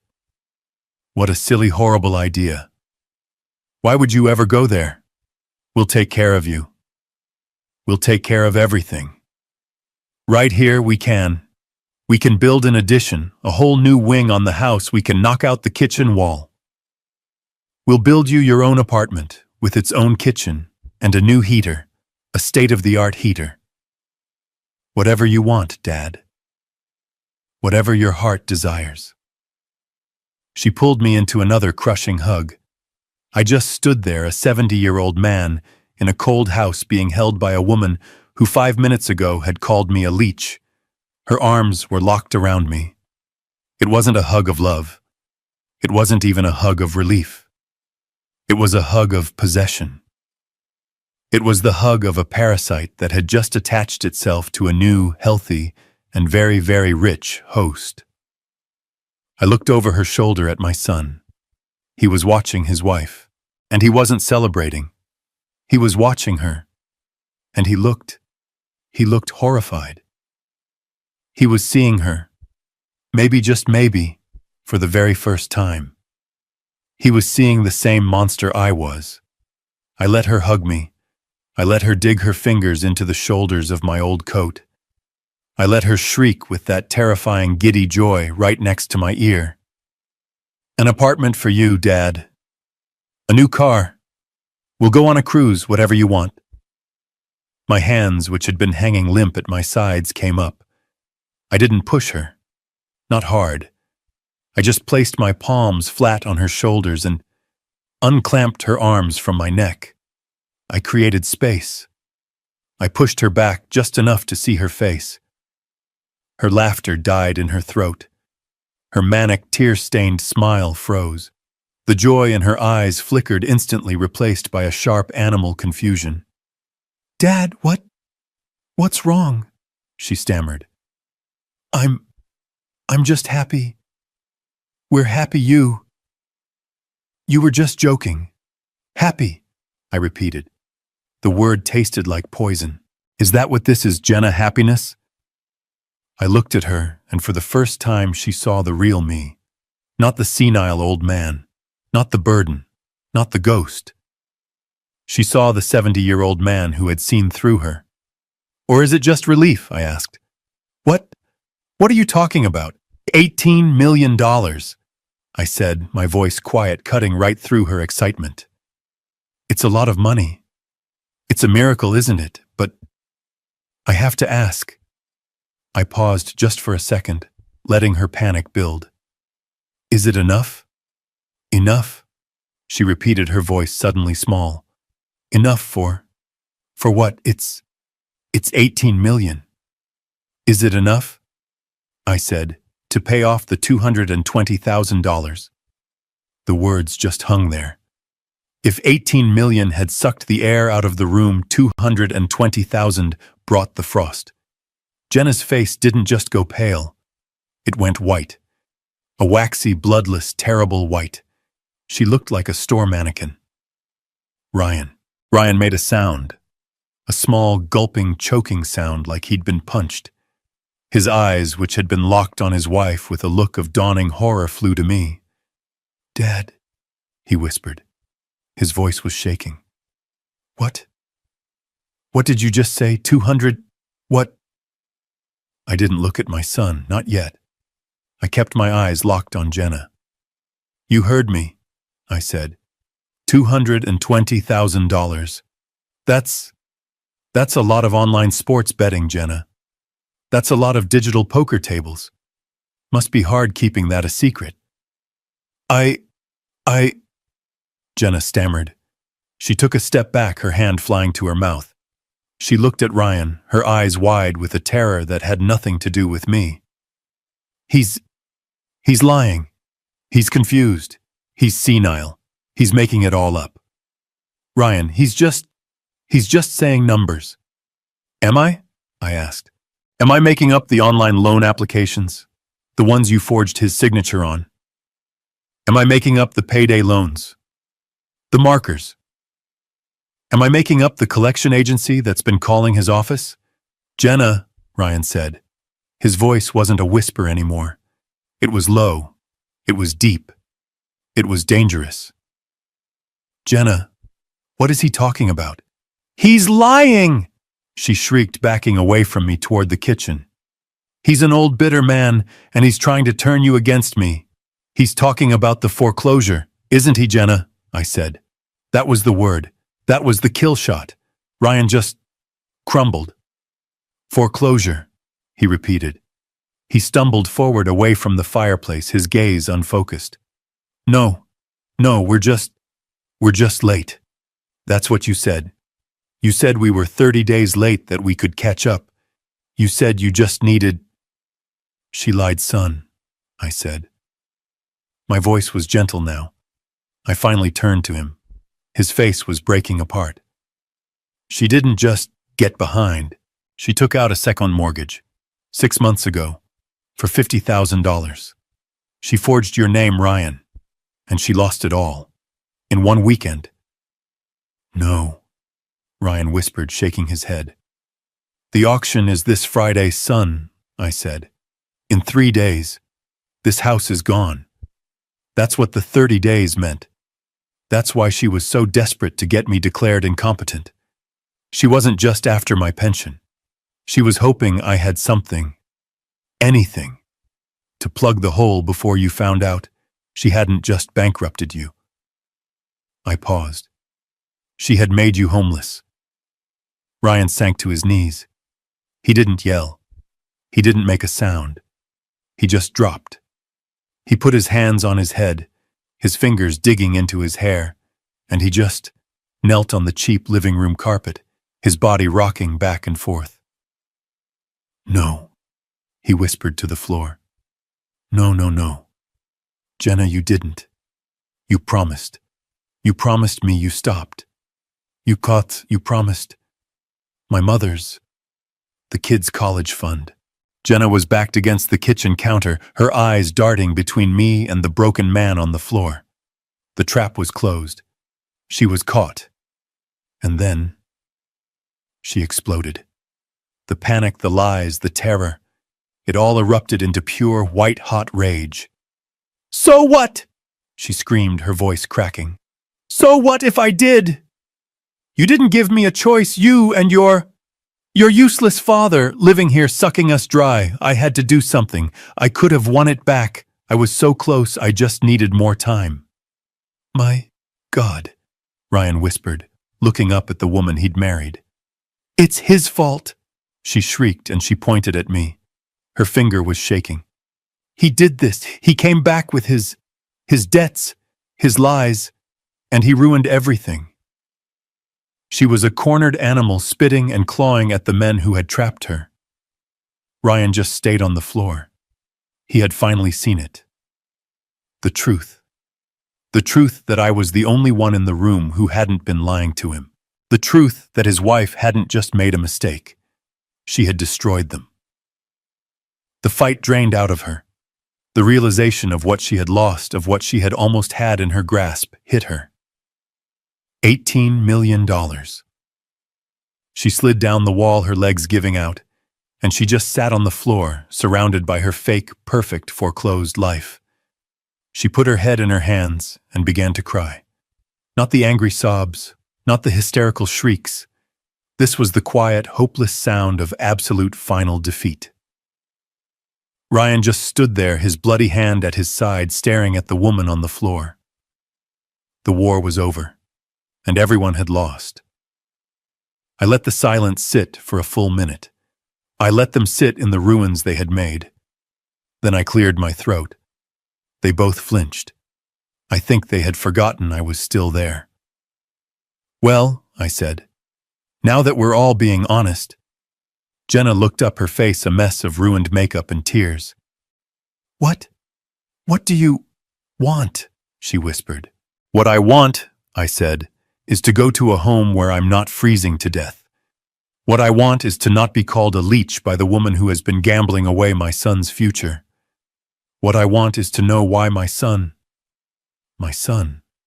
would agree to throw his own father into a state-run home. Ryan finally moved.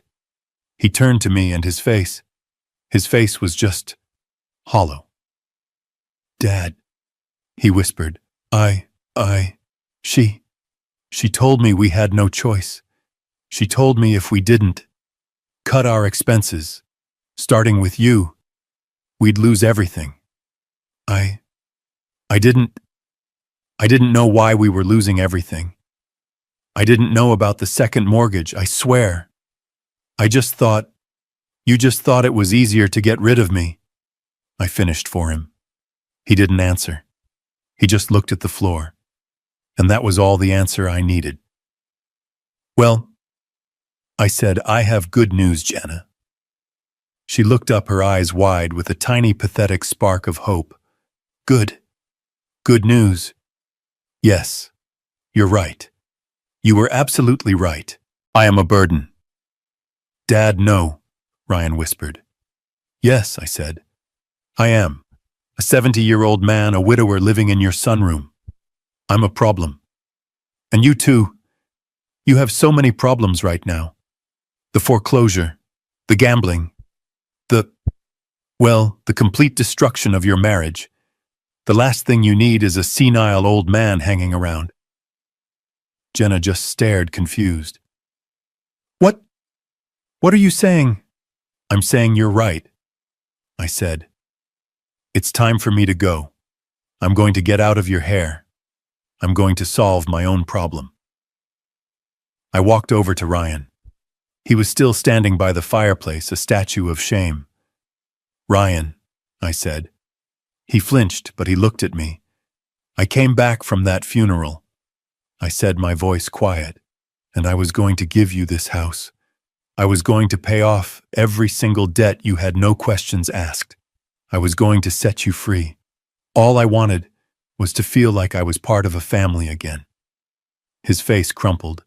Oh God, Dad, But you couldn't even wait, I said. You couldn't even pretend to be human. You were too busy planning my exile. Walter, Jenna said, scrambling to her feet. Wait. We can fix this. The 18 million, it fixes everything. It pays off the house. It pays off everything. We can be a family again, just like you wanted. She was smiling again. That bright, terrifying, greedy smile. She didn't see the problem. She just saw the money. She saw that the ATM had been restocked. That's the thing, Jenna, I said. It's not we. I reached into my pocket. My hand passed the thick envelope with the will. I pulled out my old flip phone. I held it up. It's my money. I saw Ryan's eyes focus on the phone. Dad, what does that mean? It means, I said, that I've been a busy old man. I made a phone call. I made a few. That farm, the one worth $4.5 million, I already sold it. You sold it, Jenna said, her voice faint. Yes, a consortium in Wyoming bought it. This morning. The money is gone. Gone, she shrieked. What do you mean gone? Did you gamble it? The irony of the question was so thick I could barely breathe. No, Jenna, I said. I'm not like you. I didn't lose it. I moved it. I moved it into an irrevocable trust. A trust that only I can touch. A trust that no son, no daughter-in-law, and no court-appointed guardian can ever get their hands on. Her face went blank. The smile, the hope, the greed. It all just switched off. So you see, I said, I'm all taken care of. I started walking toward the front door. Wait, Ryan yelled, running after me. Dad, wait, where are you going? You can't just leave. I turned at the door, my hand on the knob. I can, I said.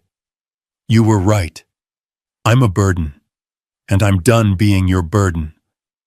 But the house, he said, his voice cracking with desperation.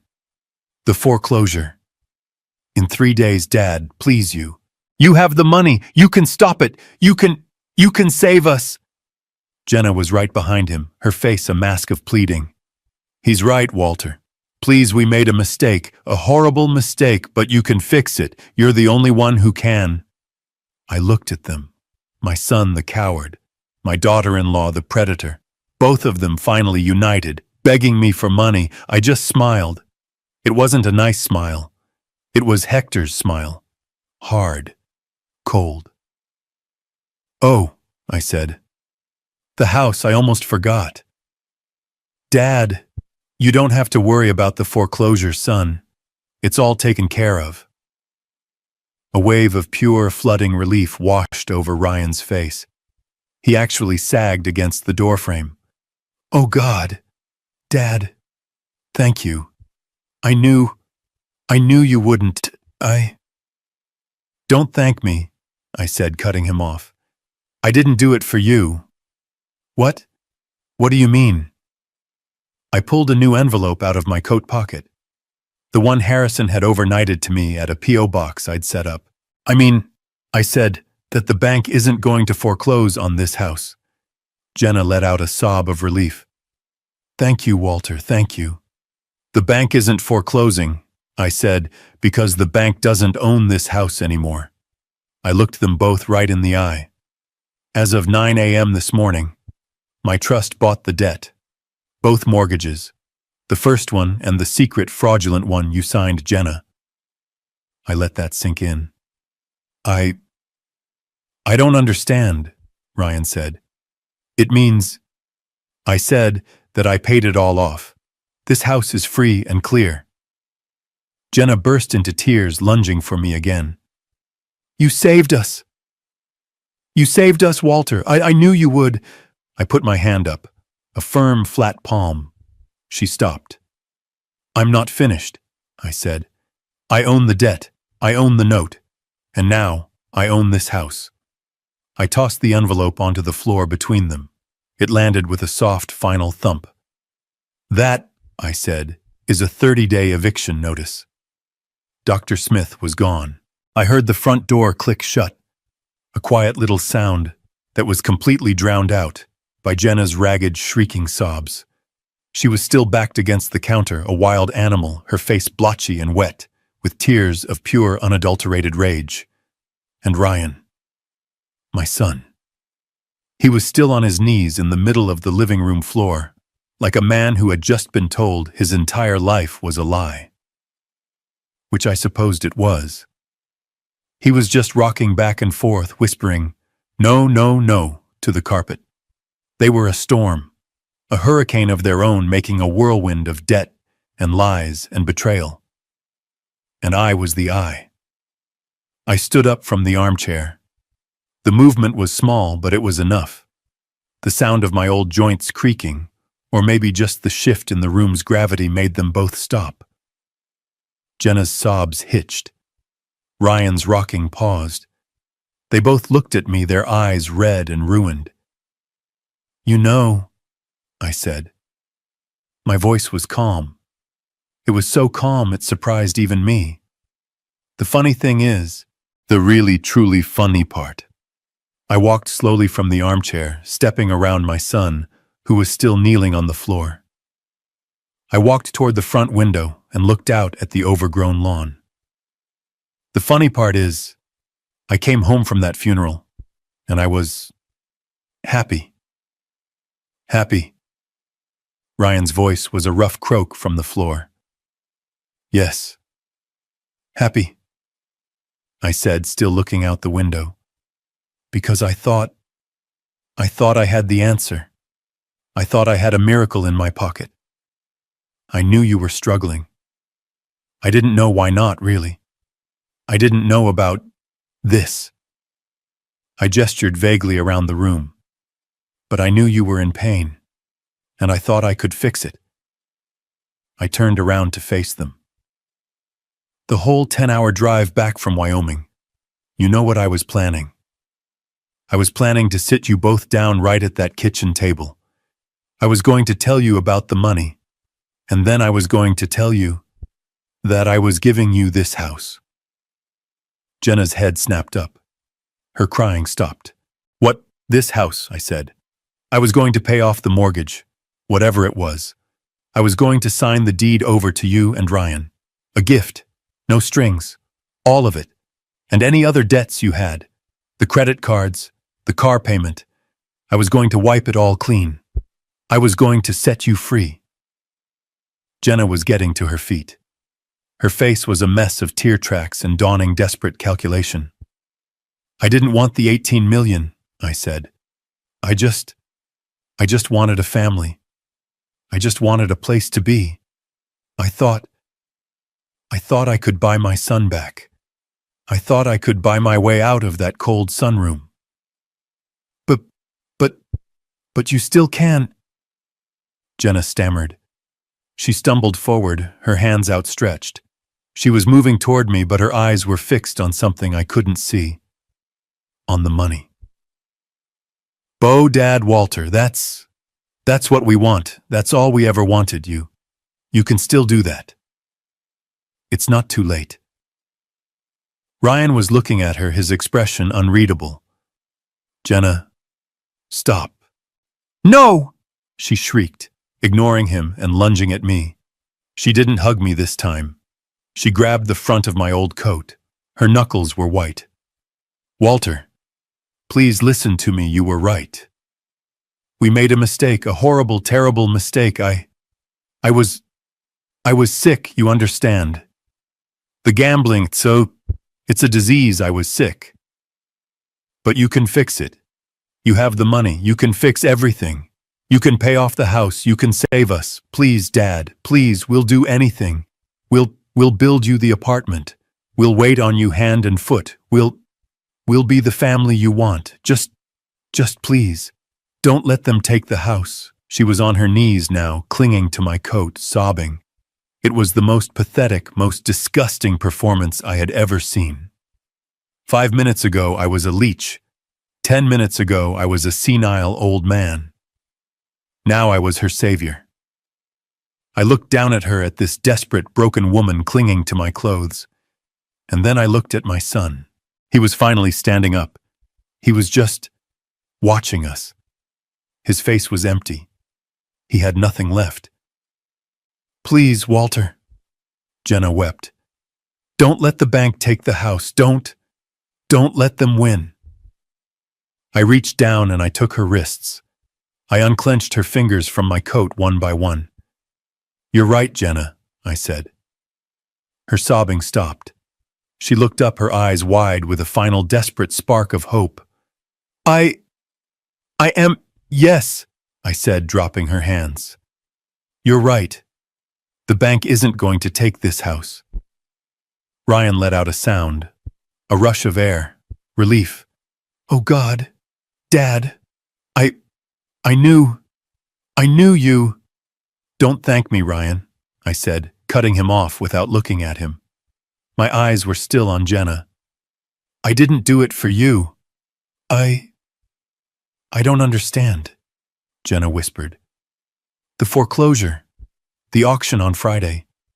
You don't have to worry about it," I said. "It's all been taken care of." You paid it?" Ryan asked, his voice trembling. "You already paid it off?" "Yes," I said. "I paid it all off, in full, this morning. The bank isn't foreclosing." Jenna let out a wild laugh of pure relief.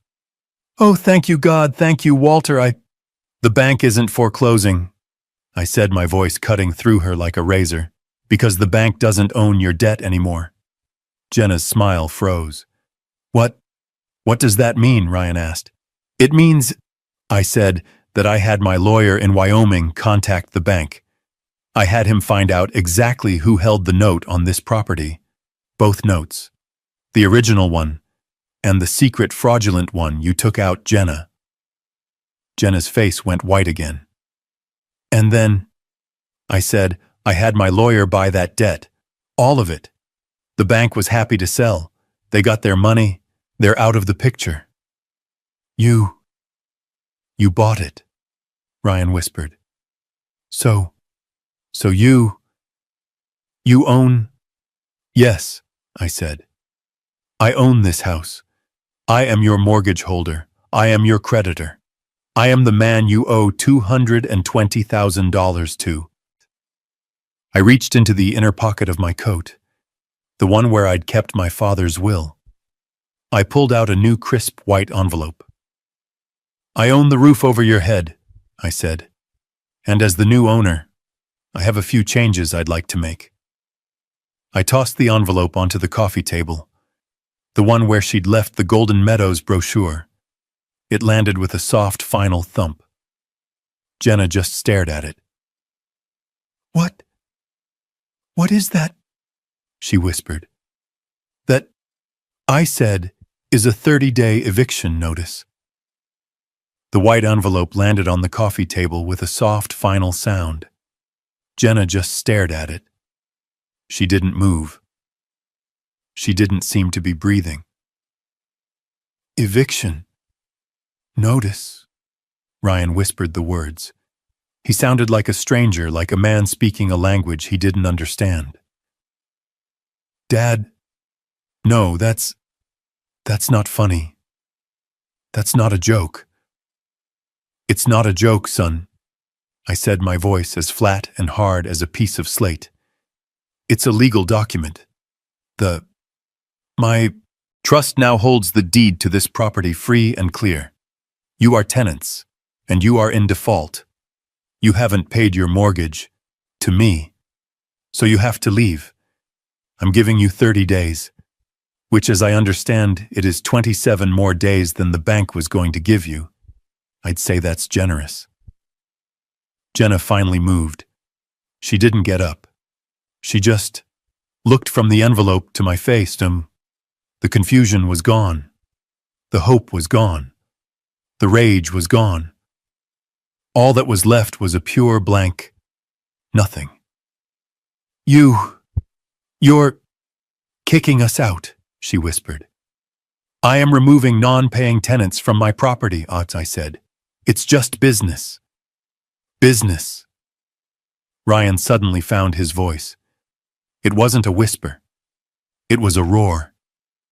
He lunged forward, not at me, but at her. He grabbed her by the arm, hauling her to her feet. Business, this is our life, and you did this. Ryan, stop, you're hurting me, she shrieked, trying to pull away. You lied to me, he shouted, his face inches from hers. You lied. You lied about the money. You lied about the house. You lied about everything. My father came home with $18 million, and you tried to have him locked up. You called him a leech. I didn't know, she screamed, clawing at his hands. How could I know? I thought he was poor. I thought he was dragging us down. He wasn't dragging us down, Ryan yelled, shaking her. You with your gambling. You gambled away my mother's money. You gambled away our house. I did it for us, she cried. To give us a better life, a life you couldn't give me. It was ugly. It was the raw, terrible truth of their marriage exploding in the middle of the living room right in front of me. The man who had paid for the stage they were performing on. I just stood by the front door and watched. A better life. Ryan laughed, that same dead, hollow laugh from the other night. This is a better life, Jenna. We're being evicted. We have nothing. We have less than nothing. No! She screamed, finally tearing herself free from him. Her eyes, wild and panicked, found me again. She stumbled, fell to her knees, and crawled. She literally crawled across the carpet and grabbed the hem of my pants. Walter, she wept. Please, please don't. I'm begging you. Don't do this. He's right. I lied. I did it all. It was me. Punish me. Don't punish Ryan. Don't take his home. It was a good performance. A brilliant one, even. The self-sacrificing wife. The repentant addict. But I'd seen the real her. the one who had locked me in the sunroom. Punish you, I said, looking down at her. Jenna, I'm not punishing you. I'm just done. I pulled my pant leg free from her grasp. I came back from my father's funeral, I said, speaking to the room to both of them. I came back here, and my heart was full. I was grieving my wife, but I was hopeful. I was hopeful because I thought I had the answer. I had $18 million, and I was going to give it all to you. Ryan just stared at me, his face wet with tears. I was going to pay off this house, I said. I was going to pay off your credit cards. I was going to pay off every single penny you owed Jenna, no questions asked. I was going to wipe the slate clean, and then I was going to buy myself a small apartment and leave you two in peace. I looked at Ryan. All I wanted, son, was a family. I just wanted to be invited over for dinner on Sundays. I wanted to not be a burden. Dad, Ryan whispered. I'm so sorry. You didn't what? I said. You didn't know, or you didn't care. You stood right there in that kitchen, and you listened to your wife plan my eviction. You heard her call me a leech, and you let her. You were going to sign the papers, Ryan. You were going to put your father, the man who raised you, into a state-run home. For money. For a house you were losing anyway. He had no words. Because there were no words. You made your choice, I said. Both of you. When you thought I was poor and useless, you decided I was disposable. Jenna was back on her feet, the tears gone, her face hard again. So, this is it. Revenge, you get rich, and you throw your own family out onto the street. That's your big noble plan. No, I said. This isn't revenge, this is just consequences. You don't get to treat people like trash and then ask them for help. You don't get to lock a man in a cold room and then beg him to pay your bills. I turned my back on them. I put my hand on the doorknob. You see, Jenna, I said, looking over my shoulder. You were right about one thing. You and I, we are alike. You're a gambler, and so am I. You gambled your house, you gambled your marriage, you gambled my son's future, and you lost. And you, Ryan asked, his voice shaking. I gambled too, I said. 8 days ago. I gambled that my son deep down was still a good man. I gambled that if I was just pathetic enough, he would finally stand up and do the right thing. I looked at him, and my heart finally truly broke. I lost too. I opened the front door. The cool, fresh morning air hit my face. It felt like the first real breath I'd taken in 8 months. Wait, Jenna shrieked. Where are we supposed to go? What are we supposed to do? I stopped in the doorway. I looked at the two of them, a ruined man and a venomous woman standing in the middle of a house that was no longer theirs. Honestly, Jenna, I said, I don't care. I walked out the front door. I didn't slam it. I just closed it gently behind me. I heard the lock click. I walked down the cracked concrete path past Isla's overgrown roses. I got into my old truck, the one with the $18 million will still tucked in the glove box. I started the engine, and I drove away. As I turned the corner, I saw Ryan, my son, stumble out onto the front lawn. He was just standing there watching me leave. I didn't stop. I just kept driving. I looked at them. My son, the coward. My daughter-in-law, the predator. Both of them finally united, begging me for money. I just smiled. It wasn't a nice smile. It was Hector's smile. Hard. Cold. Oh, I said. The house, I almost forgot about that.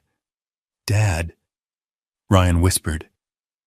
His face streaked with tears, his eyes lighting up with a desperate, pathetic hope. You don't have to worry about the foreclosure, son, I said. You don't have to worry about the bank. It's all taken care of. A wave of pure flooding relief washed over Ryan's face. He actually sagged against the wall, his legs giving out. Oh God, Dad, thank you. Thank you. I knew you wouldn't. Jenna let out a wild, high-pitched sob, but this time it was a sound of absolute relief. She scrambled to her feet, laughing and crying at the same time. Oh, Walter, Bo, thank you. I knew you still loved us. I knew you would fix it. Don't thank me, I said. My voice was quiet, and it sliced right through her relieved sobs. She stopped. I didn't do it for you. Jenna's smile froze. What do you mean? I said that the bank isn't going to foreclose on this house. I paused just to let them hang on that one good piece of news.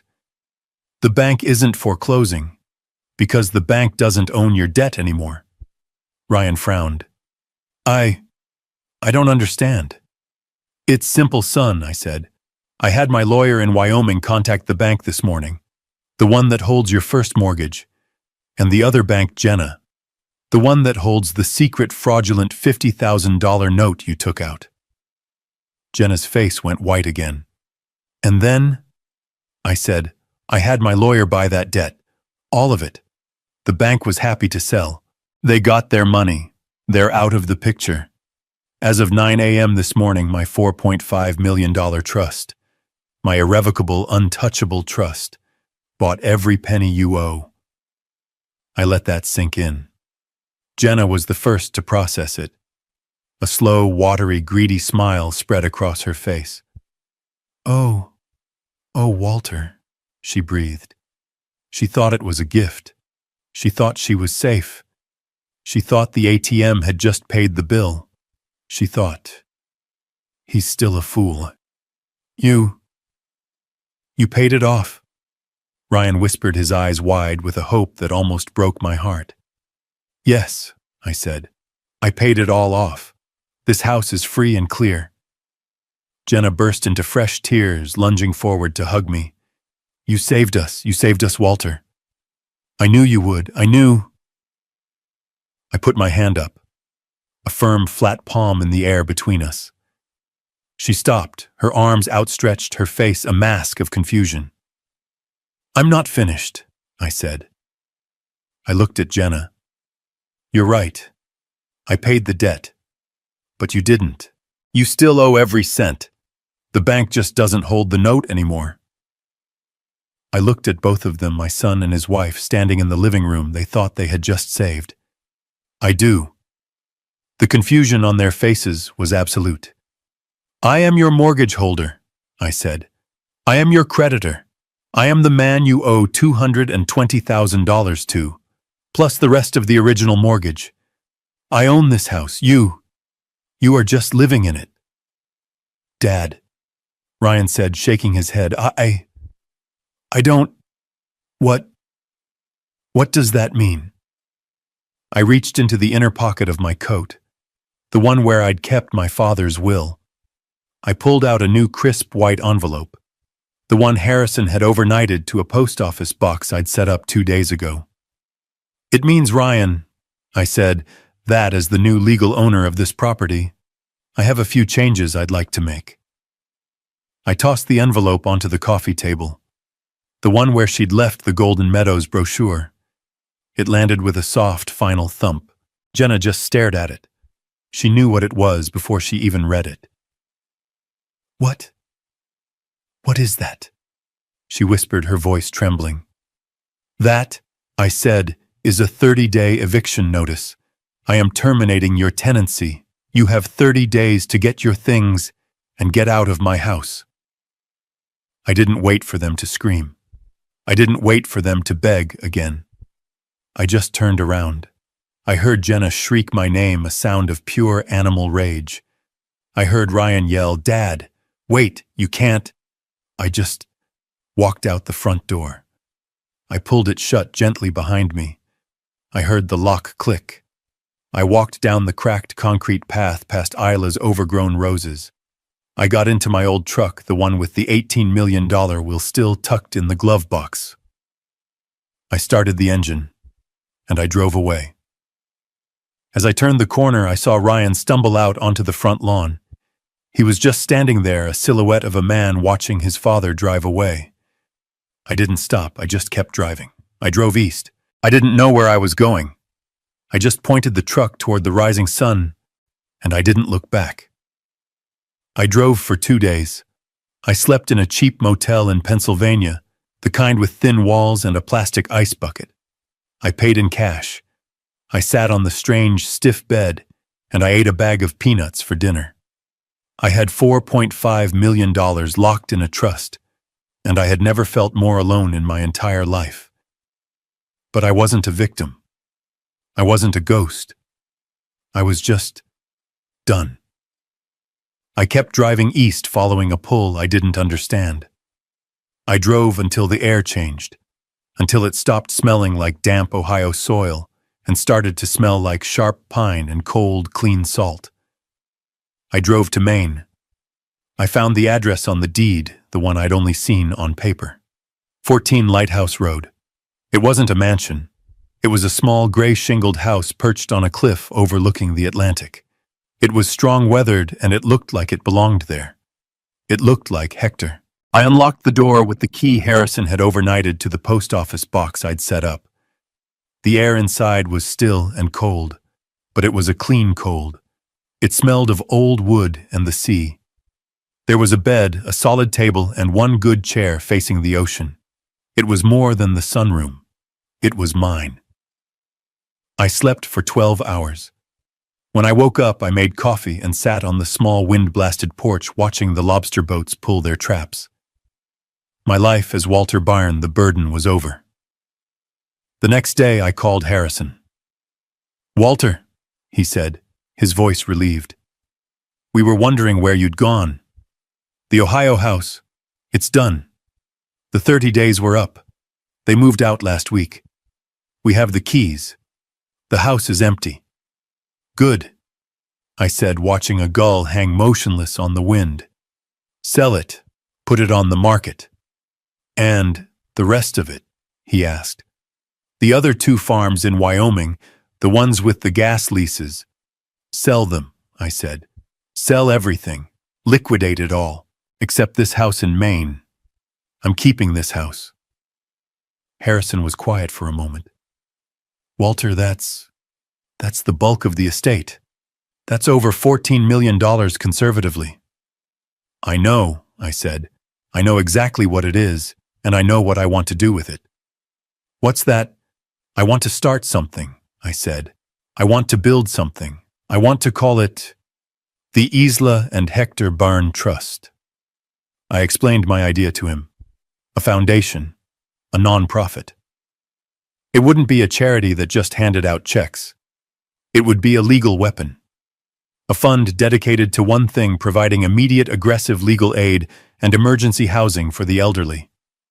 For people who were being financially abused, neglected, or exploited by their own families. For every man like me freezing in a sunroom. For every woman being told she's forgetful, while her children drain her bank account. For the ghosts in the house, the ones who are told they're a burden just waiting for a crooked doctor to sign a paper. We would be their lawyers. We would be their shield. We would fight the Dr. Smiths of the world. We would stop the guardianships before they happened. We would use Hector's money to protect the vulnerable. Harrison was silent on the other end of the line. When he finally spoke, his voice was thick with an emotion I hadn't heard from him before. "My God, Walter. Hector. He would be so unbelievably proud of that." "I think so," I said, looking out at the endless gray water. "I think he finally is." I sat on that porch for a long time after the call. I finally understood my father. All my life I'd seen him as a hard, cold man who worked in the mines and kept to himself. A man who disapproved of me for being soft, for leaving Wyoming. But I knew another story. A secret I'd learned from another Taunton months ago, a man named Alfred Thorne. Alfred had been a passenger in my rideshare car back when I was still driving for pennies to survive. He had cried when he saw my face because I looked just like my father. He told me that 60 years ago my father, Hector, a simple mechanic with no money, had found him in a bar, a young man about to lose his family business. And my father, my cold, hard father, had given that stranger his entire life savings. $30,000, an impossible sum. He'd saved Alfred's life and in doing so had secured the shares in Alfred's company, another inheritance I never knew I had. My father didn't do it for a reward. He didn't do it for praise. He just did it. He saw someone vulnerable and he protected them. He had been quietly building his own fortune from the mines, but he lived like a pauper and he used his strength not to bully but to shield. That was his real legacy, not the 18 million, the example. My son and his wife, they saw the money as a jackpot, a prize to be taken stolen and spent. My father saw his money as a tool, as a responsibility. Sitting there in his house breathing his air, I finally understood the man I had never known, and I knew exactly what I had to do with his gift. The foundation took 6 months to build. It was hard work. It was good work. Harrison moved to Maine to run it. He said he was tired of Wyoming wind and wanted to try the lobster. We've already helped 12 people. We've stopped 3 guardianships in court. We've moved 4 seniors out of abusive homes and into safe, clean apartments. We've become the people who answer the 3 a.m. call. My life is quiet now. It is good. The house in Ohio sold in a day. I never asked where Ryan and Jenna went. I didn't need to. My old flip phone rang yesterday. I almost didn't answer it. I didn't recognize the Ohio number. Hello? Dad? The voice was thin. I almost didn't recognize it. It was Ryan. Hello, son, I said. We just sat in that silence for a long, long time. I could hear the seabirds crying on my end. I could hear the sound of traffic and construction on his. I'm in a new place, he said finally. His voice was rough. A small apartment, over on the west side. It's not much, but it's clean. Okay, I said. And I got a job at a construction site. Just labor. But it's work. It's honest. That's good, Ryan. Yeah, he said. And Jenna, she's in a program, a 90-day residential program for the gambling. That's good too. Yeah, he whispered. Yeah, I guess. We're separated. For good. I'm sorry to hear that, son. Don't be, he said. It had to happen. I'm going to meetings myself. For codependence, you know. That's a good path, Ryan. Another long, aching silence. I knew what was coming. The old me would have tensed waiting for the ask, the request for money. Dad, he said, and his voice cracked. I know I have no right. I know that. I'm not calling for money. I swear, I'm not. I'm paying my own rent. I know, I said. It's just, Thanksgiving is next month. And I mean, he took a shaky breath. I was just wondering, he finally whispered, if I could, maybe, come visit. Just for the day, I'll drive myself. I'll pay for my own gas. I don't want to be alone, Dad. I looked out the window. I watched the ocean, that big, gray, endless water. I thought about my father. I thought about Isla. I thought about the family I had, and the one I'd lost. Healing. It's not a straight line. It's a long, hard road, and it has to start with the truth. He had told the truth. He was working. She was in rehab. He was getting help. He wasn't asking for money. It was a start. "Bring a pumpkin pie, son," I said. "Dad, really?" he whispered. He sounded like he was crying. "And don't get the cheap store-bought kind," I said, my voice rough. "Your mother hated those." I heard a sound on the other end. It might have been a laugh. It might have been a sob. "Okay, Dad," he whispered. "Okay. I will." I hung up the phone. I sat there feeling the cool salt air on my face. The road back. It's a long one. For both of us. But I guess it has to start somewhere. My story.